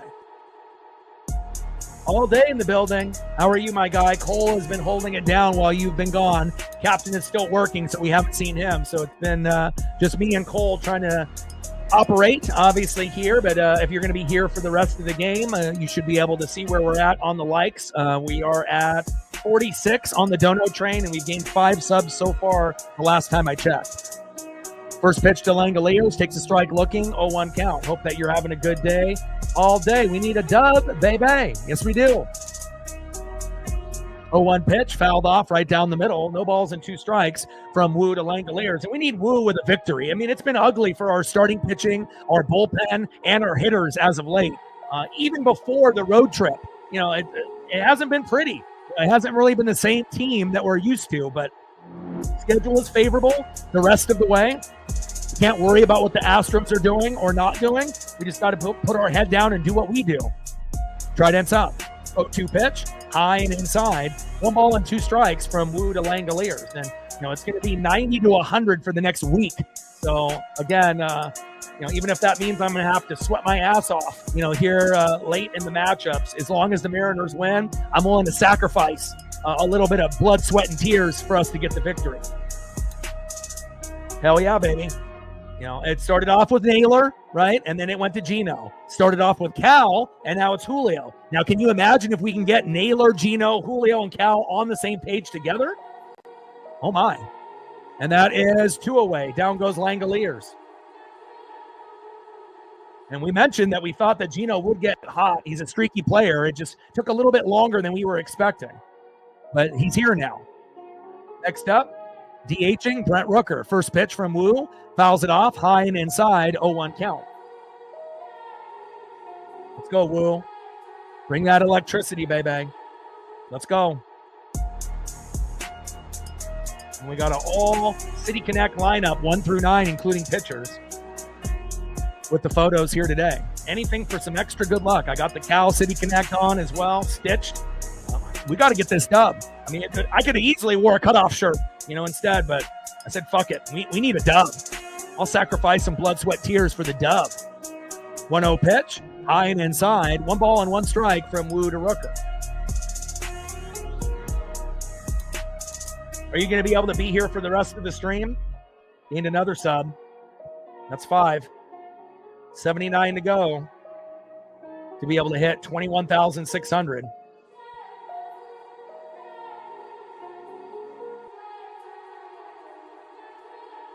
And where are we at on the likes? We are at 70. We need 30 to go. So we have 50 people in the room that haven't hit the like button. Now we're at 71. We can get half of the people in the room. We're at the goal. And then once we hit 100, we can hit 125. 1-2 pitch, fouled off low and at the knees. 1 ball and 2 strikes from Woo to Rooker. I mean, really the only thing that's going to make this game fully complete is if we can get like a Julio home run, but more importantly, a Cal home run to tie Salvador Perez for 48, and then eventually maybe hit another one tomorrow to break the record at 49, and then maybe in Game 3 or in the next series against the Padres, hitting 50. And again, it feels like this could be the MVP season for Cal, even though he slowed down a little bit, from the crazy pace in the first half of the season. But I wouldn't be shocked if Cal starts to heat up at some point. 1-2 pitch, and that is strike 3. Down goes Rooker, thank God. And let's go to the bottom of the 6th, and let's take the lead. It feels like this could happen right here. Oh, absolutely. I'm still going to be a Mariner fan. I mean, when you meet Ken Griffey Jr., and Ken Griffey Sr., and I've already dedicated 40 plus years, of my life. I'm 43, and when you start watching sports and wrestling at 3, even if Portland gets a team, it'll give me a chance to go to games that are closer, but I will always be a Mariner fan. I never will switch to another team.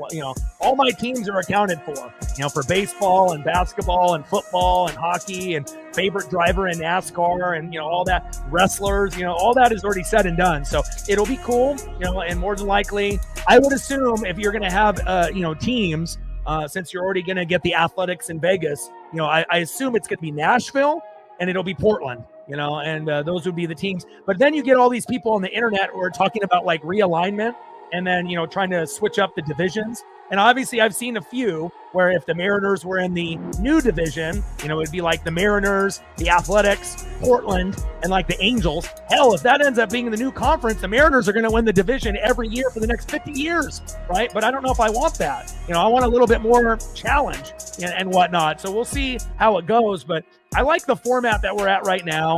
I like the way the divisions are lined up.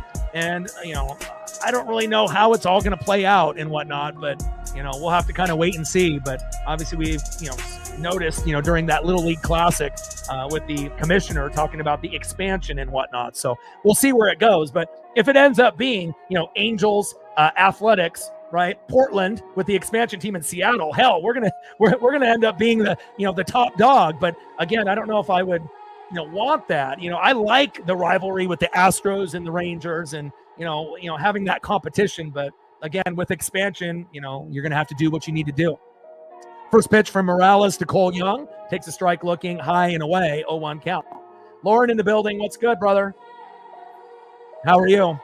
I love the post that you ended up having with your son wanting to play Super Nintendo with some NHL or some old school games and whatnot. I have great memories, from not only Atari 2600, but NES, but lots of Sega and Super Nintendo memories. And that's always cool when you can end up having, son or daughter or, young children actually kind of go back into our era when we were kids and actually enjoy some of those games that still have some good replay value.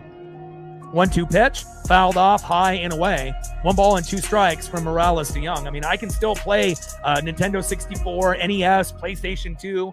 Obviously we know with Xbox and PS5, graphics are amazing, but something about nostalgia and, going back to your childhood or back in the day, I could still play the wrestling games, WrestleMania 2000, No Mercy, GoldenEye. Yeah, I mean, I still can have a great time with those. 1-2 pitch, fouled off right down the middle. 1 ball and 2 strikes from Morales to Young. Let's see if we can get Cole Young with a single. Come on, Cole. And this is one of the new photos that I added on with the stream with a straight City Connect lineup.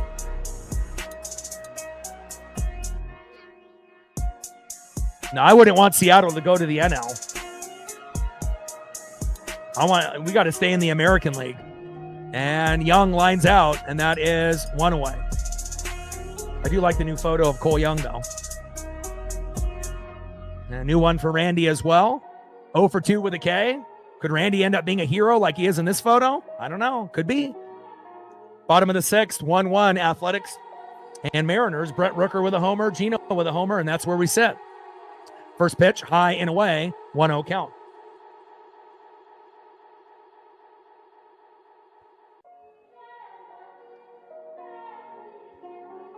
One-0 pitch, low and away. 2 balls and no strikes from Morales to Arozarena.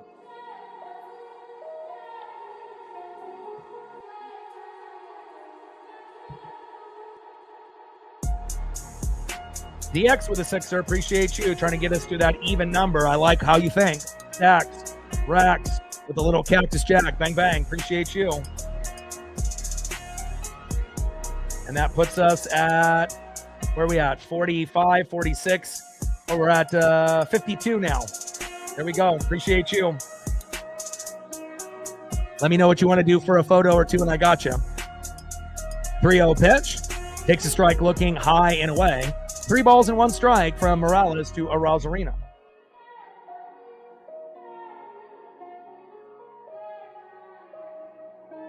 Oh, no one sleeps on the Athletics. They got one of the best records in the last 30 games. I mean, if you just look at their lineup 1 through 6, yeah, they might not have Mason Miller anymore on the Padres at the deadline, but Hertz, great rookie, right? Shea Langoliers is kind of underrated. Brent Rooker, maybe the best DH in the game or one of the best, right? Tyler Soderstrom got hot at the beginning of the year and obviously has been hot as of late.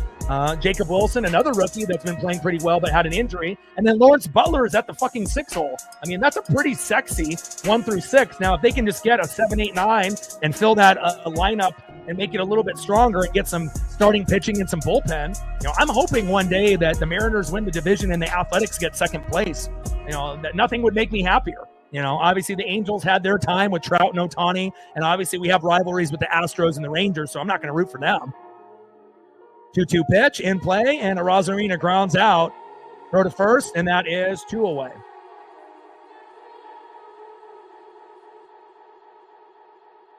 Next up is the big dumper, Cal Raleigh. 0 for 2 with a K. Could this be the inning here where Cal gets the home run to tie the record at 48? He's sitting at 47. Trident's up. Let's go M's. First pitch to Cal Raleigh. Takes a strike looking low and away. 0-1 count. And again, lately, with all the left-handed pitching, Cal hasn't been homering because he's had to bat right-handed. Not to say that he can't hit right-handed home runs, but it's like he got 30 left and like 17 right, or something of that nature. With the numbers, that you have a chance. But again, it's just always better for Cal to start left and then eventually go right instead of start right and go left. At least lately. 0-1 pitch in play. And that is out number 3. No home run by Cal in this inning, but maybe in the 9th, we'll be able to get a home run by Cal then. We're still knotted up at 1 with a nail biter here. Let's go to the top of the 7th inning and see who's up next. 2 hits for the Mariners, only 1 for the Athletics, but at least on the bright side, we have home runs by both teams, and it's definitely up for grabs.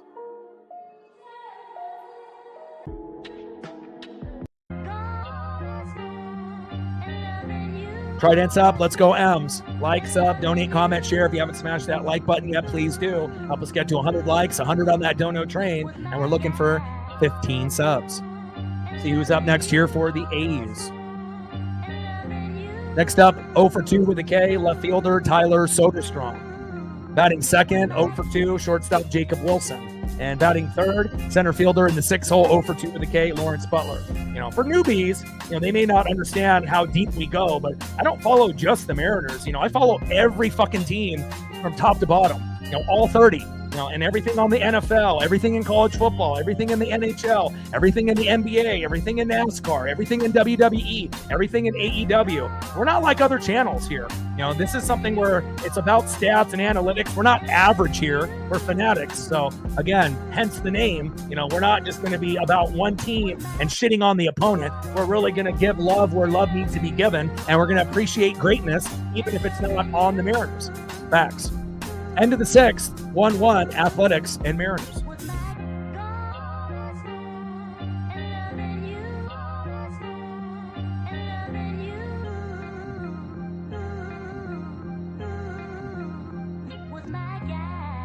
Let's look at the pitch count and where we're sitting with both pitchers as well.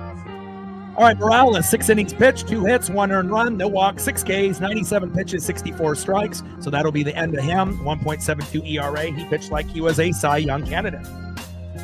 And Brian Wu, 6 innings pitched, 1 hit, 1 earned run, 2 walks, 7 Ks, 84 pitches, 54 strikes with a 2.96. He finally got his ERA under 3. Congratulations, Brian Wu.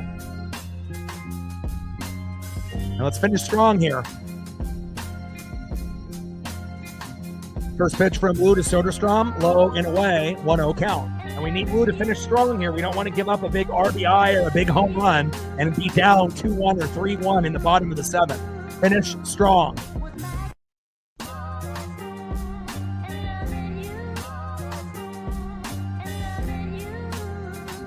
Yeah, I mean, when you go 2-7, I don't think we're needing to talk about sweep anytime soon.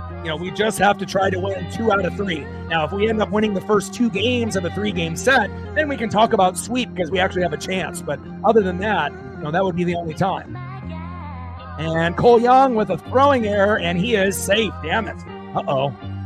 That's not good. We need a strikeout and a double play, or a double play and a strikeout. And we haven't seen Cole Young make a throwing error like that to first to Naylor in a long time. Come on, Cole. A rare error for Cole Young. Come on, baby. Next up, shortstop rookie, Jacob Wilson. 0 for 2. Hopefully we get a slow dribbler up the middle to JP and a throw to Naylor, not like that one from Cole Young. And then we can get the double play, or we can get the strikeout and then the double play by Lawrence Butler, which is probably more likely.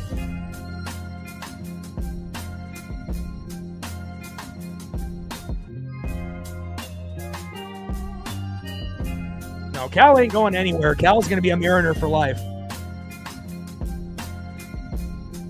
Cal even took less money so that way we could end up getting the next guy signed, whether that be Logan Gilbert or whoever's next in line, which more than likely it is him. So,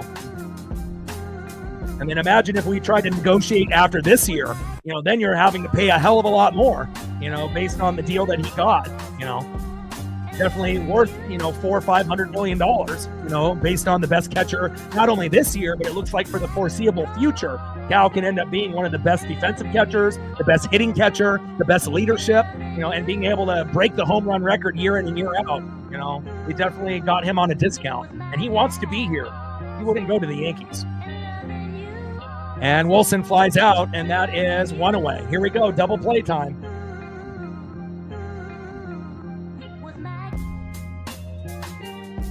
Next up is Lawrence Butler.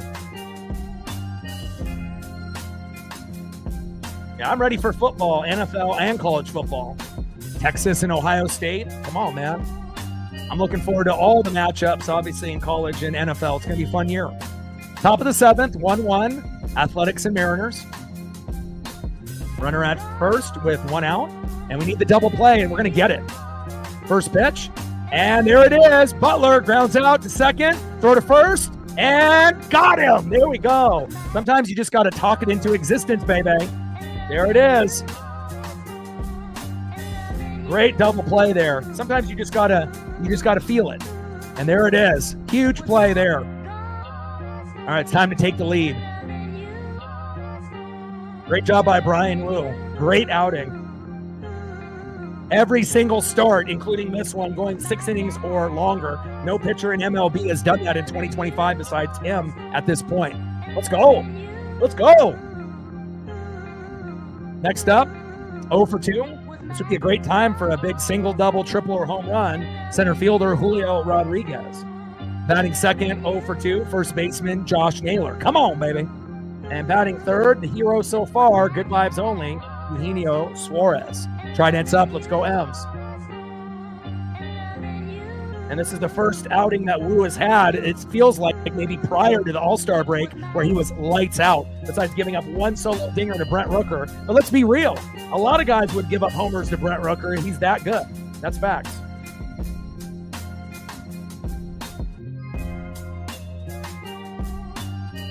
Eli with another dono, $18 dono, my boy. Stacks, racks with a little Cactus Jack, bang, bang. Let's go. Appreciate you. I got the ESPN, baby. I got the ESP.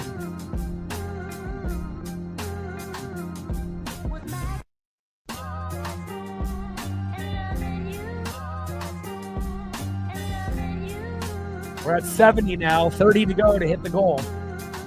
Shout out to Eli holding it down with a 40 and an 18 to get us close to our goal. Eli holding it down.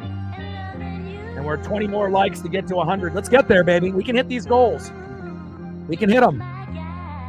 Now Alvarado is in for the Athletics. First pitch, low and away to Julio. 1-0 count. And hopefully this is where we get the meltdown the rest of the way. And remember, they don't got Mason Miller anymore, one of the best closers in the game that was on the Athletics that would pitch 1 to 103 miles per hour, right? They traded him at the deadline, which was stupid, to the Padres. I know the Padres are salivating. They were like, yeah, we got one. And at least for us, we don't have to deal with that anymore. 1-0 pitch, takes a strike looking, high and inside. 1 ball and 1 strike to Julio Rodriguez. Let's go, baby. Trident's up. Let's go, M's.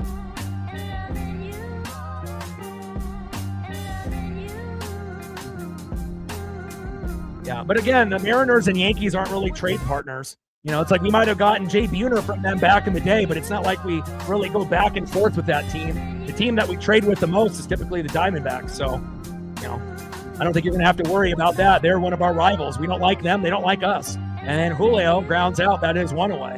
So I don't think you have to really worry about the Yankees poaching Mariner players. They may be able to poach players from other teams, but, you know, they're not going to get them from us. I mean, hell, even Ken Griffey Jr. said when he was playing, if he had to, go to only one team, the Yankees, and they were interested, he said he would retire. And he was, he was truthful about that.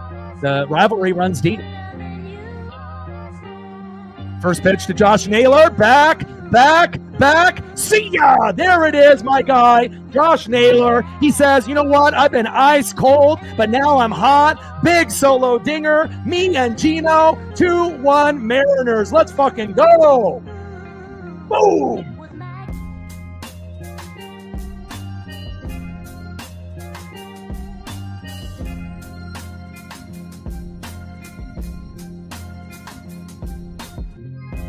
Let's go. Better late than never. Nice job by Nails. And again, you knew at some point that these guys are going to start bringing it on. And again, sometimes you got to wait 4, 5, 6 innings, 7 innings to get there. And just like that, Brett Rooker with a solo dinger in the first. It's been all Mariners since then. And again, I put on all City Connect lineup, for a reason. And look at the luck that we're having. Let's go. 2-1 Seattle. 2-0 pitch. Low and at the knees. 3 balls and no strikes to Eugenio Suarez, who got the party started. And now we got Naylor and Gino. Now we just need Cal and Julio to do their job as well. Let's go, baby. I got the Cal jersey on. It's 100 degrees, but fuck it. Sometimes you got to sacrifice comfort for a dub. 3-0 pitch, takes a strike looking high and inside. 3 balls and 1 strike to Eugenio Suarez. Let's go, baby. Told y'all, again, you just have to have the faith. Even if everyone doesn't believe and I'm the only one, I will be able to get you guys there. Not every single time. There's going to be times where we get fucking rocked and we're down 9-0 in the second inning and we're not coming back. But you got to be able to look at the bright side, to try to get a few runs for that next game. Let's go. 3-1 pitch, fouled off right down the middle. Count now is full. 3 balls and 2 strikes to Eugenio Suarez. Let's fucking go. 3-2 pitch, and Gino flies out to right, and that is 2 away.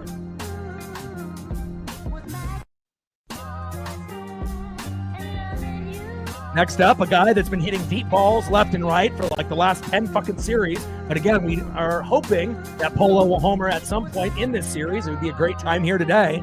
Bottom of the 7th with 2 outs. I would love a 2-out rally here. But maybe we can end up getting Polo with a single double, but a home run. I mean, he's been hitting them deep to the wall. Quite a few players have lately. A nice job by Naylor. And again, that's the first big hit he's had since he's been sick. And again, meltdown. Sometimes you just need to wait for the bullpen to come in, and the Mariners will take advantage with that lineup, 1 through 9, baby. First pitch from Alvarado to Polo, high and away, 1-0 count. Absolutely destroyed that fucking baseball. Nice job, Naylor. 1-0 pitch, low and away, takes a strike looking there. 1 ball and 1 strike from Alvarado to Jorge Polanco. City connects, baby. Good luck. 1-1 pitch, big swing and a miss, high and inside. 1 ball and 2 strikes to Jorge Polanco. And it's the first time that we've done, an all City Connect photo lineup on the stream in 2025. And, I didn't do it for us to fucking lose. I did it for good luck for us to win. And so far now we got the momentum, but we're not done. I want us to get to fucking 5. I'm not satisfied with fucking 2. I want us to get to 5 or more. Let's go. 1-2 pitch. Low and at the knees. 2 balls and 2 strikes to Jorge Polanco.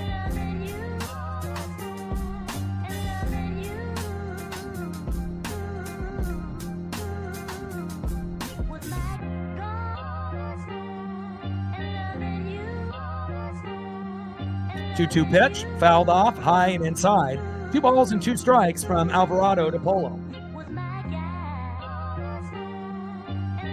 Let's go, baby.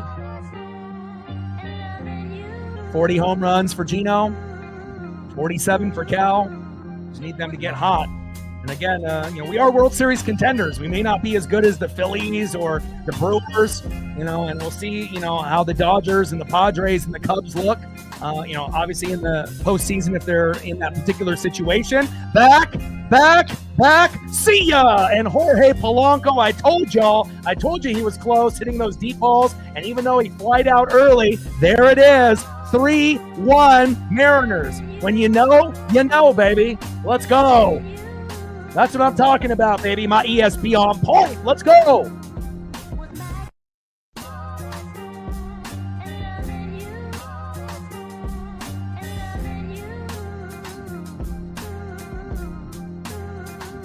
Let's go. Polo's been overdue in like the last fucking 10 series. And sometimes you got to be able to watch a guy on where he's hitting the ball. And he's been able to fly out deep to the wall like every fucking game, sometimes multiple times in a game, but just couldn't leave the park. But finally, coming back home to T-Mobile, he gets it done. And not only do we get 1 home run, we get 2 home runs, and now we got 3 home runs. Let's fucking go. 3-1 Mariners. Let's go, and we're not done. Next up is Luke Raleigh.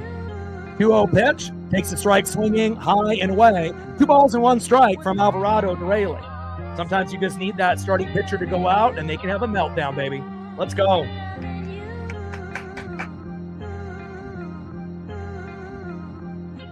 Let's fucking go, baby.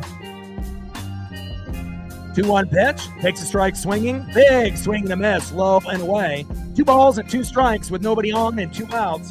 And when you're down 1-0, you can't have the faith just disappear. You have to trust me, And again, eventually good things will happen. And now we got 3 home runs in this game. And it feels like we didn't really homer at all in that fucking road trip going 2-7. And it feels good to be back home, let me tell you. 2-2 pitch, fouled off right down the middle. 2 balls and 2 strikes with nobody on and 2 outs. And we're just as good as anybody with 2 outs in 2025. Let's fucking go. 2-2 pitch, high and away, missing the strike zone by 1 billion feet. Count now is full. 3 balls and 2 strikes from Alvarado to Raleigh. Hopefully Raleigh will just take the walk here. Take the walk.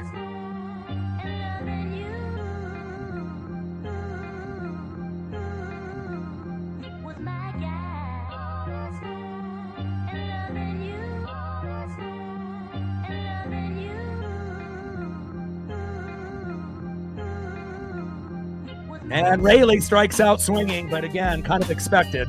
Not enough reps and just coming back from the injury. The inning ends, but not after we do some damage. And again, after only having, no hits until we ended up getting that home run by Gino, things have looked pretty good. Do a quick recap. All right, so in the top of the first inning, Wu gave up a homer to Rooker, and we were like, oh, God, one of these games again? Down 1-0, hit it to left center, 389, right? 1-0 Athletics. They're in the bottom of the fifth, right? Eugenio Suarez, good vibes only. It's been hot lately like Julio. Homer to left, 373 feet, 1-1. We started feeling good. And now here in the bottom of the seventh, Josh Naylor, who's been sick for it feels like about a week now, week and a half, finally gets off the schneid, homers to right center, 397 feet, 2-1 Mariners. And then obviously 2 batters later, Jorge Polanco, who's been overdue for a home run for a long time, homered to right center, 368 feet, but we'll take it. 3-1 Seattle in the top of the 8th. We have all the momentum. Trident's up. Let's fucking go M's. And if there was ever a team that needed a fucking dub, it's us. Way to bring the electricity, Polo. Way to bring the electricity, Naylor. And way to start the party, Gino. And it's all middle of the lineup guys stepping up. Great job. And a great job by Brian Wu actually having a good start for once. Let's go to the top of the 8th and see who's up next for the Athletics. Fuck yeah, baby.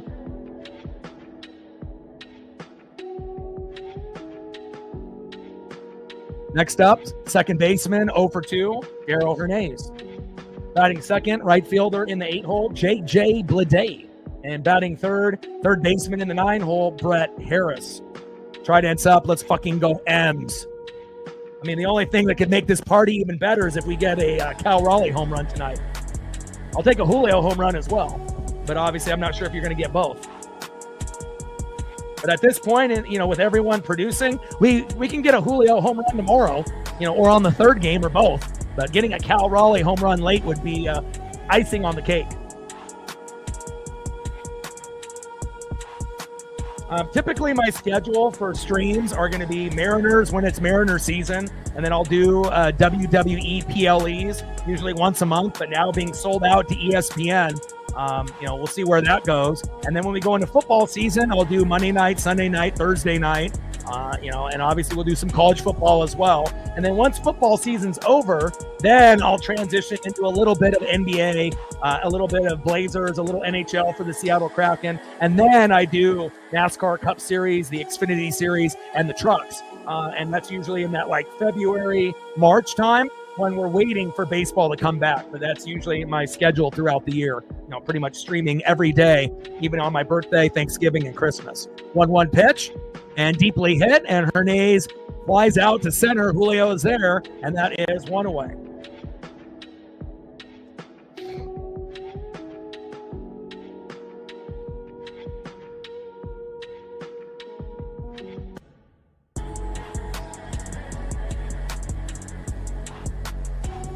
Next up is J.J. Bleday.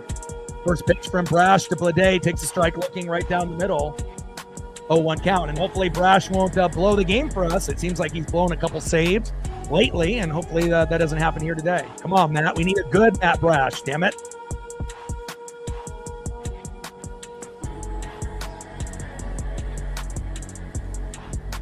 Oh, 1 pitch, takes a strike looking high and away. No balls and 2 strikes from Brash to Bleday.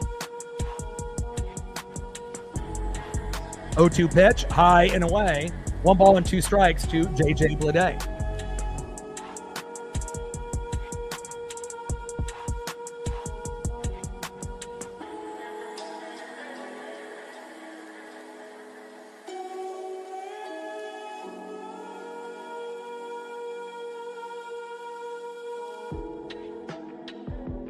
And Bleday strikes out swinging, baby. That's what I like. 2 away.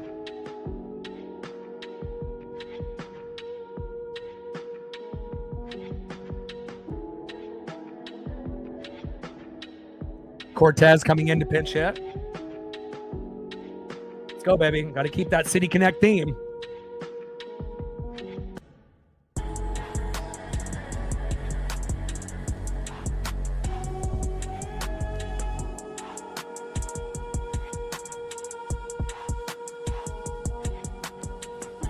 First pitch to Cortez. Takes a strike looking high and away. 0-1 count.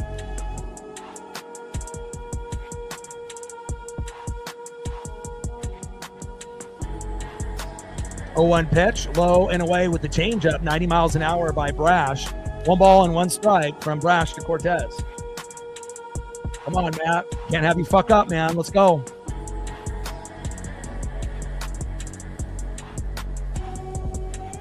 I definitely think Robles will make an impact. Then you don't have to have Randy or Rosarina lead off. And again, even if that ends up being the second week of September or going into October, but we'll have a lot more confidence in him in right field, defensively and offensively. 1-1 pitch and deeply hit all the way back to the wall, and Cortez with a double. Wow. Brash has been kind of shitty as of late. He hasn't been the same Brash that we love to expect, in the first half of the season, just being lights out. Definitely has been beat up lately. Next up is Nick Kurtz, and the last thing that we need is a Kurtz home run to tie it up 3-3. Don't fuck this up, Brash, damn it. And maybe they'll pull him. And they are going to pull him and bring in Gabe Spire. Crazy, like how good Brash was at the first half of the year, but he's untrustworthy now. Maybe not untrustworthy like Carlos Vargas, but golly.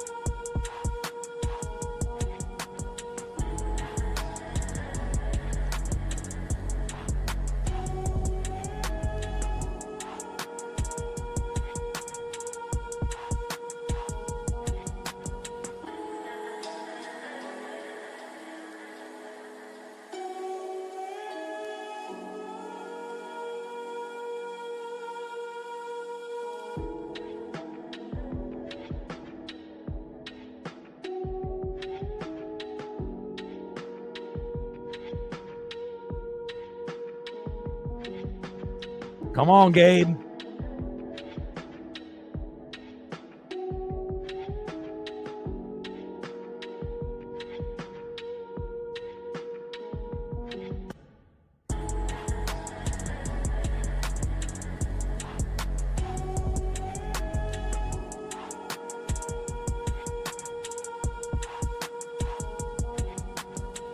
We need the good Gabe.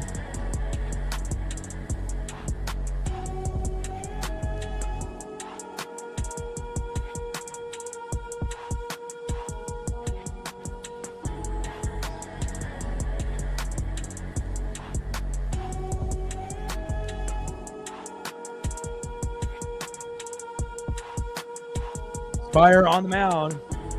Nick Kurtz in the box.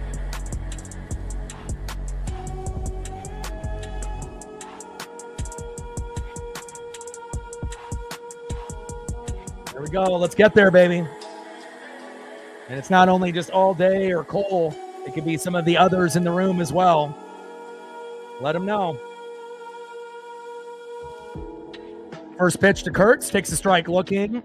High and inside, 0-1 count. 0-1 pitch, fouled off right down the middle. No balls and 2 strikes from Spire to Kurtz. Top of the 8th, 3-1 Mariners. We have 4 home runs in this game out of the 4 runs total, which is a first. That's not really something that's happened with us before. And luckily, we are the team that has the 3 home runs here at home. And that definitely feels good. All in the middle of the lineup, which has never happened either, right? Naylor, Gino, and Polo. 0-2 pitch, fouled off, high and inside. No balls and 2 strikes from Spire to Kurtz. And the home run on the opposite side in the first inning by Brent Rooker. It's not how you start, it's how you finish. And this game is evidence for that. I appreciate it, man. Some people don't really realize, what I'm doing. I feel most people will appreciate, the time and energy and the effort. There's a lot of things that are involved, with a lot of preparation and a lot of reading and a lot of film study and, making the thumbnails and everything else. And, it definitely makes it worth it when you get people that are showing love to me and the channel, as well as my Paisley pup.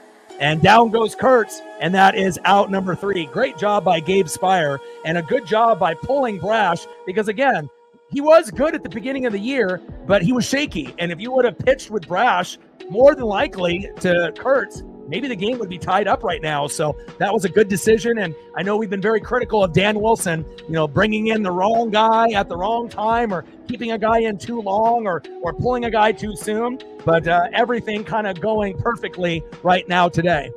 I mean, really the only thing that we could ask for, to end this game on a good note is a 2-run blast by Cal Raleigh for us to win 5-1. So I'm trying to talk that into the universe. I already got us the 3 home runs. Now I want us to be able to get that 2-run jack so Cal can tie the record of Salvador Perez of 48 home runs. And then obviously he hits one more tomorrow, then he'll have the record at 49. And then obviously if he hits another after that, he'll be at 50. And no one has hit more than 48 ever in 150 years of MLB history. So, and the crazy thing is, it's not crazy to think that Cal won't break his own record multiple times before he retires. I mean, he is the best home run hitter as of a catcher, and I don't think this is like a flash in the pan. This should be something where he hits 40 to 55 home runs kind of on the regular. And again, if he ends up doing that, more than likely, if he can stay healthy the rest of the way, and play another 10 to 15 years, Cal will be a Hall of Famer. There's a good chance of that happening and being the catcher of this generation. You had Yogi Berra, you had Johnny Bench, right? You had Pudge Rodriguez, you had Mike Piazza, you had Buster Posey, and then now we're going to have Cal Raleigh. Let's see who's up next here for the Mariners. Let's get some more. Next up for the M's, 0 for 2, J.P. Crawford. Ice water in your veins, baby. Bring that electricity. Let's go. Batting second baseman in the 9-hole, Cole Young. You can get a single, baby. And batting third, left fielder, Randy Arozarena. Trident's up. Let's go, M's. This All City Connect photo stream is going in our favor. Let's go.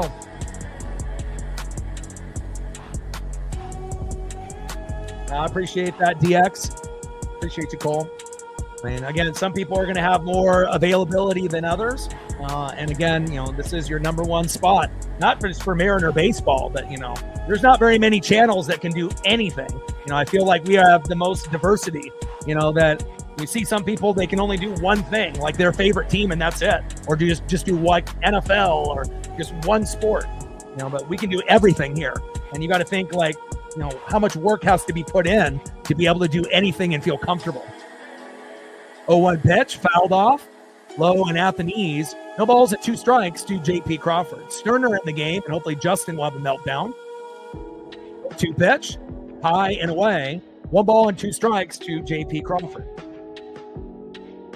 1-2 pitch, high and away. 2 balls and 2 strikes from Sterner to Crawford. It's funny, though, because when we weren't a playoff team, right, Cal was still a guy that was hitting 29 to 34 home runs, but a lot of the quote-unquote experts didn't even have him in the top 10. Shame on them.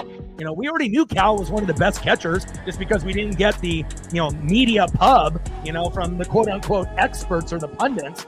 But now they're obviously eating their words, and it shows you. You can have certain guys like Adley Rutschman that could have been, kind of hyped up for a year or two, but after the signing of their other catcher now, who knows if he'll be on the team in a few years. Go JP, go JP, go JP, slide, safe, let's go.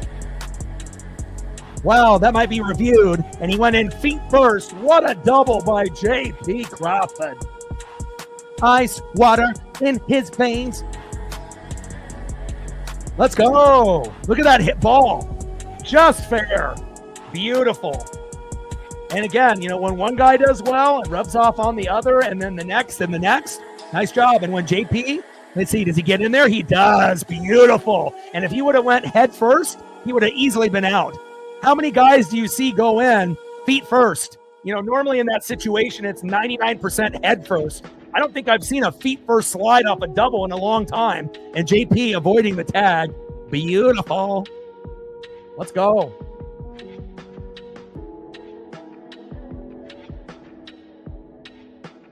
He's safe. Tried to get him in the crotch area and missed. Right in between the pants and the legs there. Safe. Next up is Cole Young. Let's see if we can get Cole with the single, double, triple, or home run.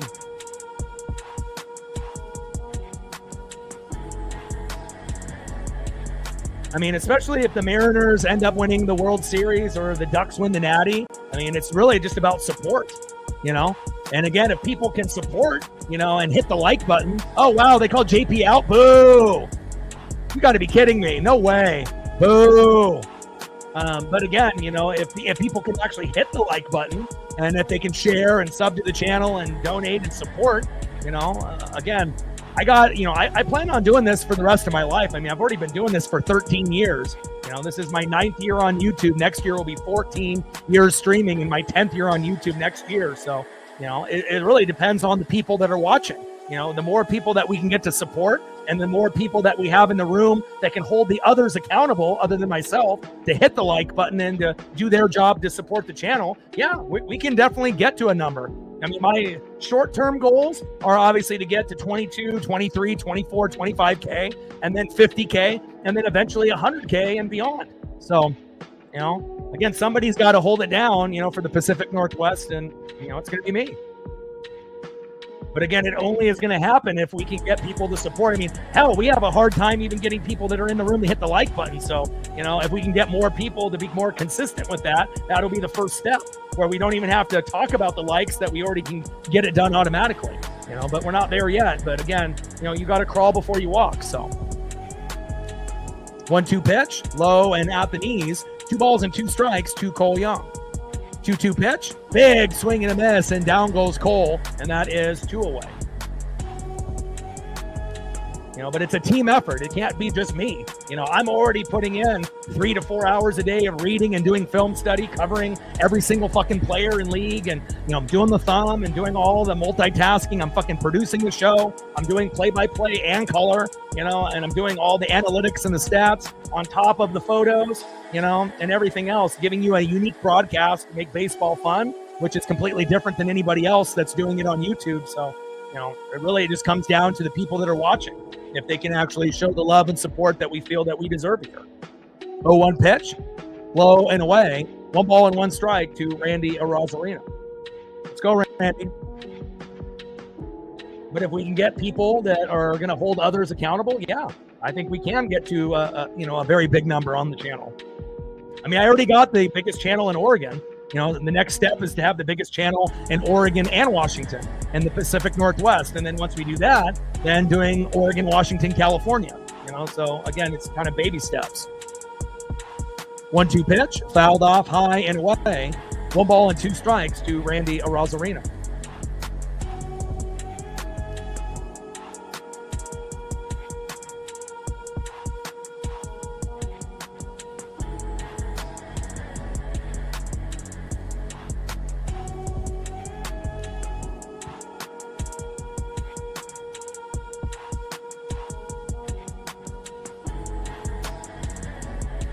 One-two pitch, fouled off.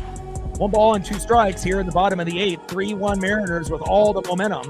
Obviously, they started off the game with a Brent Rooker home run, and it's been all Mariners since.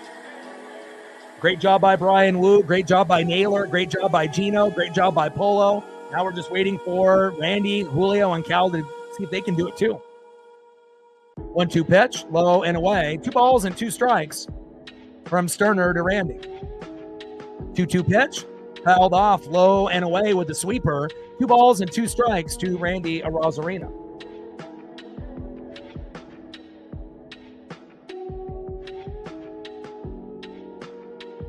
Two pitch, fouled off right down the middle. 2 balls and 2 strikes to Randy Arozarena.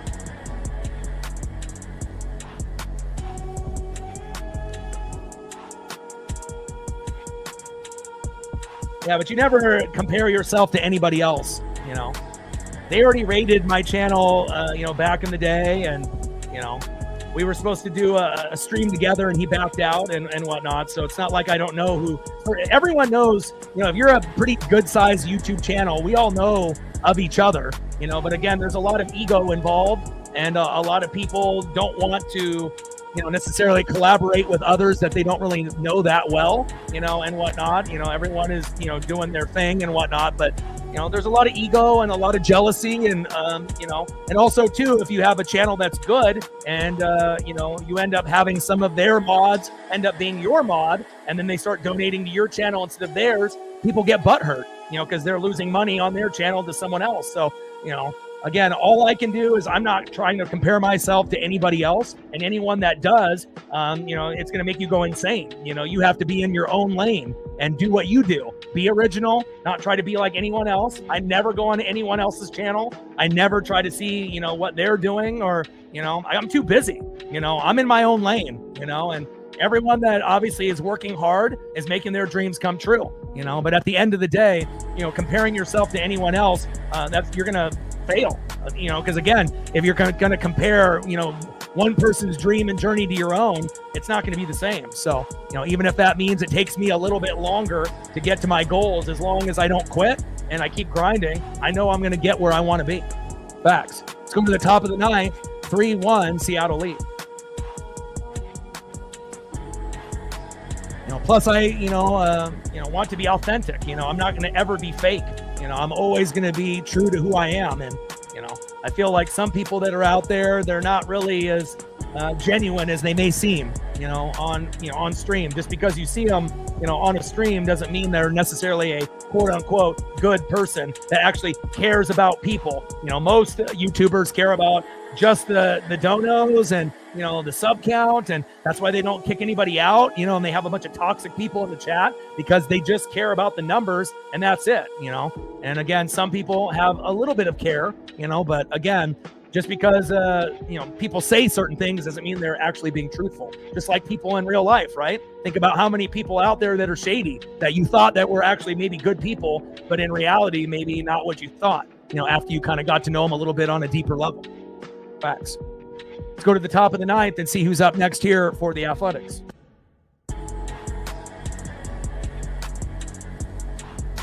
Plus, nobody's doing what we're doing here. I'm giving you an original concept, on a stream that no one else can do. So, next up is Shea Langolias. First pitch from Andres Munoz. Takes a strike looking right down the middle. 0-1 count. Let's go, Munoz.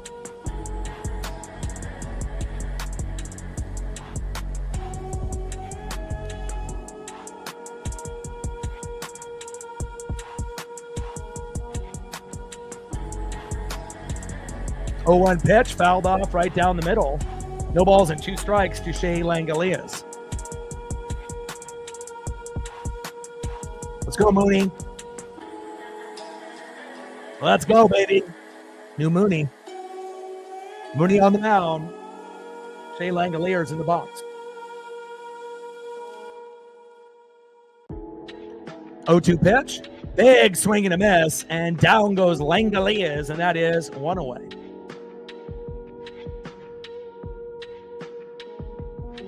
Next up, DHing Brent Rooker.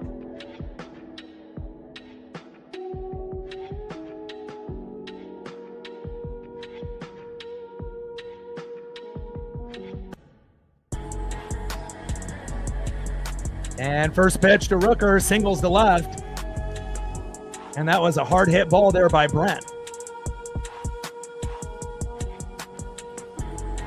Next up, left fielder Tyler Soderstrom. See if we can get maybe a double play. Obviously, we know Mooney would love to be able to punch out, every guy that he faces. But even if we get a slow dribbler right up the middle, to JP and a throw to Naylor, game over. Any way we get it. Strikeouts, pop-ups, ground-outs. But, ending the game right here would be great.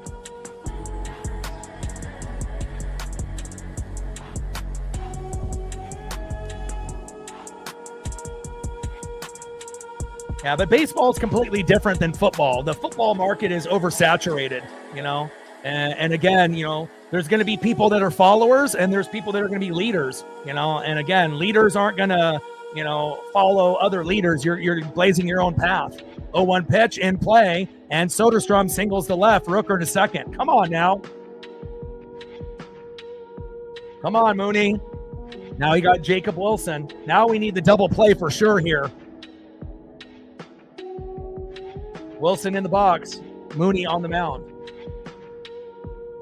But lots of people can do football. do NFL. It's an oversaturated market and whatnot. But, there's not a lot of people that can do baseball. There's not a lot of people that could do NASCAR. Obviously basketball and hockey are kind of niche markets and whatnot. And there's only a small market that does college football and whatnot. But, we do everything here. Baseball, basketball, football, hockey, NASCAR, NHL, NBA, WWE, AEW. I mean, even some of the bigger channels, they just do like one thing, So it's just a matter of waiting my turn, until people can recognize what we have here. Top of the ninth, 3-1 Mariners. Runners at first and second with one out. Andres Munoz on the mound, who's been a little shaky like Brash as of late. And Jacob Wilson in the box. 0-1 pitch. Big RBI. And Wilson singles to center. Rooker scores. Soderstrom to second. 3-2 Mariners. Come on. Don't blow this save. Come on, Mooney. Next up is Lawrence Butler. Cannot have them come back. And again, like guys that you don't expect to fuck up, like Brash and Mooney are fucking up here. Come on now.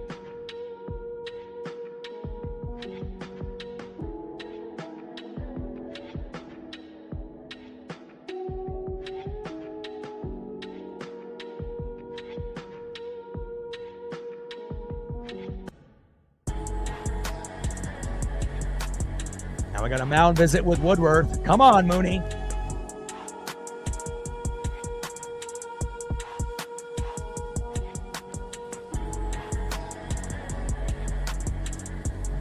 Come on, man. We cannot lose this game.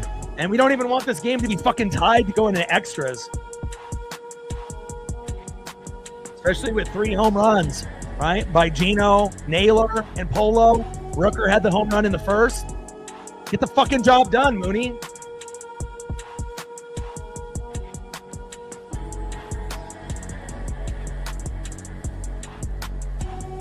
One-0 pitch, high and inside. 2 balls and no strikes from Munoz to Butler. 2-0 pitch, takes a strike looking low and away. 2 balls and 1 strike from Mooney to Butler. Top of the ninth, 3-2 Mariners with runners at first and second and 1 out. And the last thing that we need is a fucking meltdown. Come on now. We need a double play to end this game or, either 2 ground outs, 2 pop-ups, 2 strikeouts. I don't give a shit how we do it. Just do it. 2-1 pitch, high and away. God, Mooney is terrible right now. And that is bases loaded. Fuck, dude. Pull him. Like, you should have went with Bizzardo instead or something. Golly. It's like, what happened to the Brash and Mooney that we used to trust? We might end up losing this game now. Fucking A, dude. Bases loaded now with 1 out. Christ. Way to blow the game, Mooney, you fucking bum. You're supposed to be the best closer in the game. You don't look like it. Top of the ninth, bases loaded with 1 out. We need a miracle now. Shit, if it was me, I would have pulled him and put in Bizzardo. You're terrible, Mooney. Fucking A. Oh, fuck. Come on. We've played way too good with Woo and got home runs out of fucking Gino and Polo and Naylor to fucking lose this game. Bullshit. Come on. First pitch from Mooney to Hernandez. Takes a strike looking right down the middle. 0-1 count. 0-1 pitch. Fouled off high and inside. Here we go. No balls and 2 strikes with bases loaded and 1 out. Got to get Hernandez out. Come on.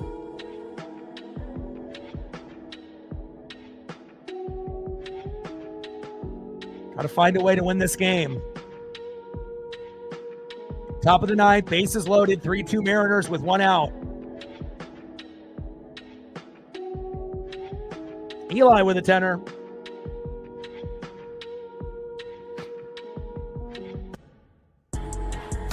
Yeah, but you already know the difference between the good Mooney and the bad Mooney. Good Mooney doesn't fucking give up RBIs and fucking bases loaded. Brash and Mooney have not been the greatest lately. And those guys used to be like, automatic. Not anymore. 0-2 pitch. Shallow. And popped up. Julio is there with the catch. Throw home. And keeps the runner there. Great throw by Julio. 2 away. That might have saved the game for us. There we go. Yes, I know. Appreciate you. Vapor with a tenor. Next up is JJ Blade. And we need this to be JJ not today. God, the Mariners always have a fucking thing for the dramatics, don't they? It's never easy for us. Like, as soon as, like, we do something good, the other team responds immediately. Like, we never can, like, hang on to a lead. You know, it's like, can't we celebrate for a little bit? Top of the ninth, 3-2 Mariners, bases loaded with 2 outs. And Julio saved the game right there because, again, if that throw wasn't on point to Cal Raleigh, it's 3-3, easy. And then with all the momentum, they probably get a hit with JJ Blade, and then we lose. So hopefully we can find a way to get Blade out here, and we win 3-2. And a great job to knock it down with his chest. Imagine if that was Mitch Garver right there. Game over. 100% game over. There's no way that Mitch is going to get that off the chest right there. First pitch to Mooney to Blade. Big swing and a miss, low and out the knees. 0-1 count. Blade in the box. Mooney on the mound. Let's go. I need that laser fucking focus. 0-1 pitch. Big swing and a miss. Low and away. 1 strike away from this bitch. Come on. Top of the ninth. 3-2 Mariners. Bases loaded. 2 outs. Now Mooney's feels like these last 2 batters, he's kind of on point, even though he almost lost the game on that last pitch that went deep to Julio. 1 more strike for victory. Let's go.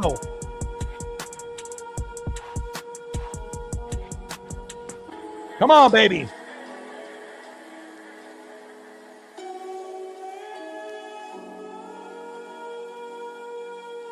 Come on now. Crowd is standing. Let's go.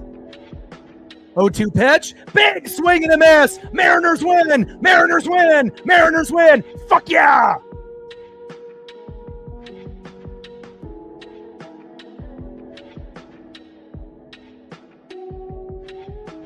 Let's go. Fuck yeah. Wow, dude, so close. Unbelievable. Great support today. And that's how you get the fucking job done after shitting the bed. Mooney. Let's go. Way to bring that electricity, baby. One of the best games of the year as far as, keeping you on the edge of your seat. That's for damn sure. Wow. I don't know if I would have been able to handle a Mariner loss after going 2-7 on the road. I would have jumped out the window. Luckily, it's not 2 stories here.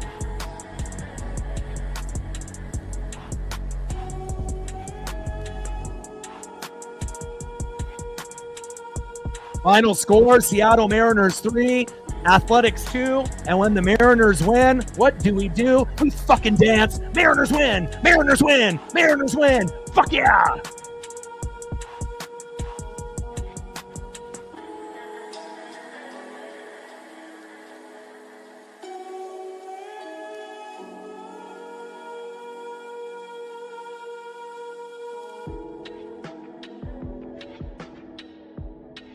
Close call, but we got it done.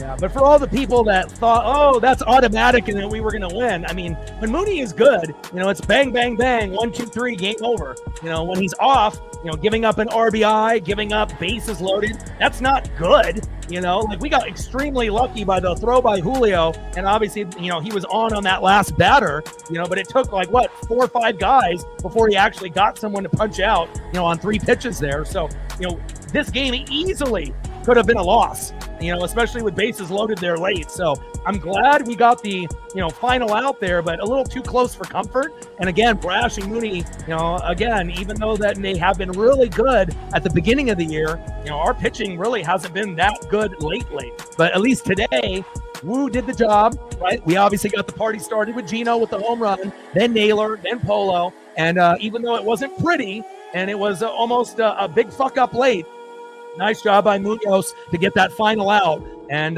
we'll take a 3-2 win any day of the week. Pride heads up. Let's go, M's. Another 20. Thank you so much. Stacks. Racks. With a little Cactus Jack. Bang, bang. Not only for Eli's 20, but then Eli's 10 as well. Appreciate you. Eli single-handedly holding it down for us. Bang, bang. My guy. Appreciate you.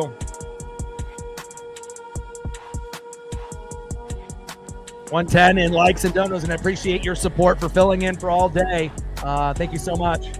Anything that you want to be able to see Eli photo-wise before we go, or any of the people that donated? Eli, David. Eli, my boy. Appreciate you. But great job right here by Brian Wu, giving us the electricity. Great job by Gino to get the party started after we had no hits for half of the game. Then Naylor joined the party after being sick for a week, and then Polo as well. And then even though it wasn't pretty, Mooney got it done at the end, and the all City Connect photo lineup for the game. It worked. It might be 100 degrees outside, but I'm still rocking the jersey, and we finally got into the W column. And then obviously we got 2 more games. Hopefully we can end up winning 2 out of 3. If we win tomorrow, then we'll be going for the sweep, Tridents up. And then we got a 3-game set against the Padres, which is going to be very difficult. Then we go on the road and face the Guardians. So again, it's not going to be easy, but again, baseball never is. Tridents up. Let's go M's.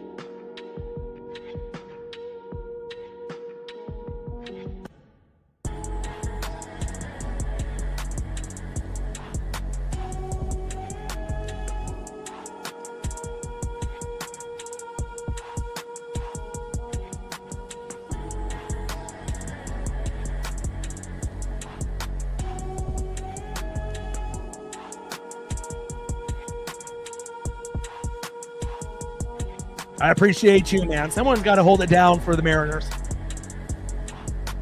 Flying Monk with a 5. Appreciate you. Stacks. Racks with a little Cactus Jack. Bang, bang. Anything that you want to be able to see, Flying Monk, before I go?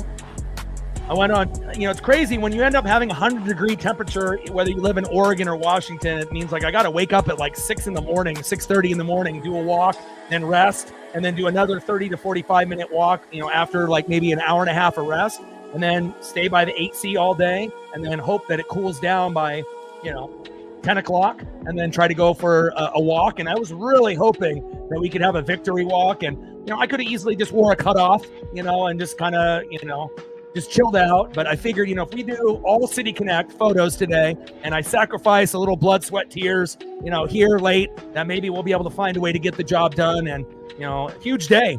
I mean, when's the last time that we had that many homers in a game, especially after going the first half of the game with a no-hitter on our end where we didn't have any hits? So huge. I mean, easily we could have won 3-1, but again, at this point, a win is a win. Did we almost lose the game? Yeah, we did. We almost lost it. But again, we found a way, and Mooney finally pitched like an all-star in that last batter, and that's what matters. And shout out to Julio for saving the game with that throw. Because again, if Garver was playing, we probably would have lost, at that point, because they would have scored. And, again, it was a big team effort, and it was a good team win. And hopefully some of the guys that didn't really contribute today will contribute tomorrow. And maybe we'll be able to get Julio and Cal home runs tomorrow or possibly on Sunday.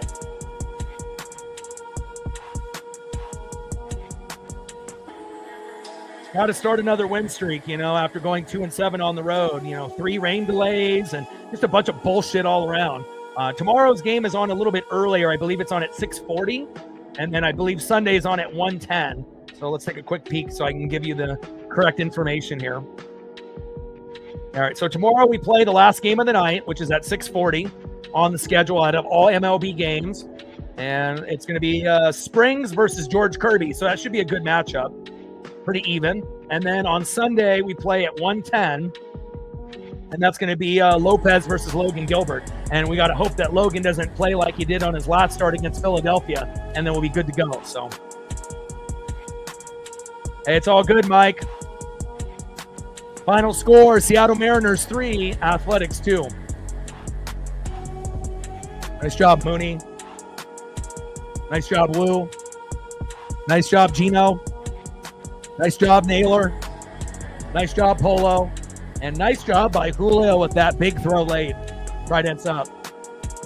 Final score, Seattle Mariners 3, Athletics 2. And I got one question for you. Who you know talk sports like us? Your boy Ryan, Northwest Sports Fanatics, and I'm out. Go M's, Tridents up.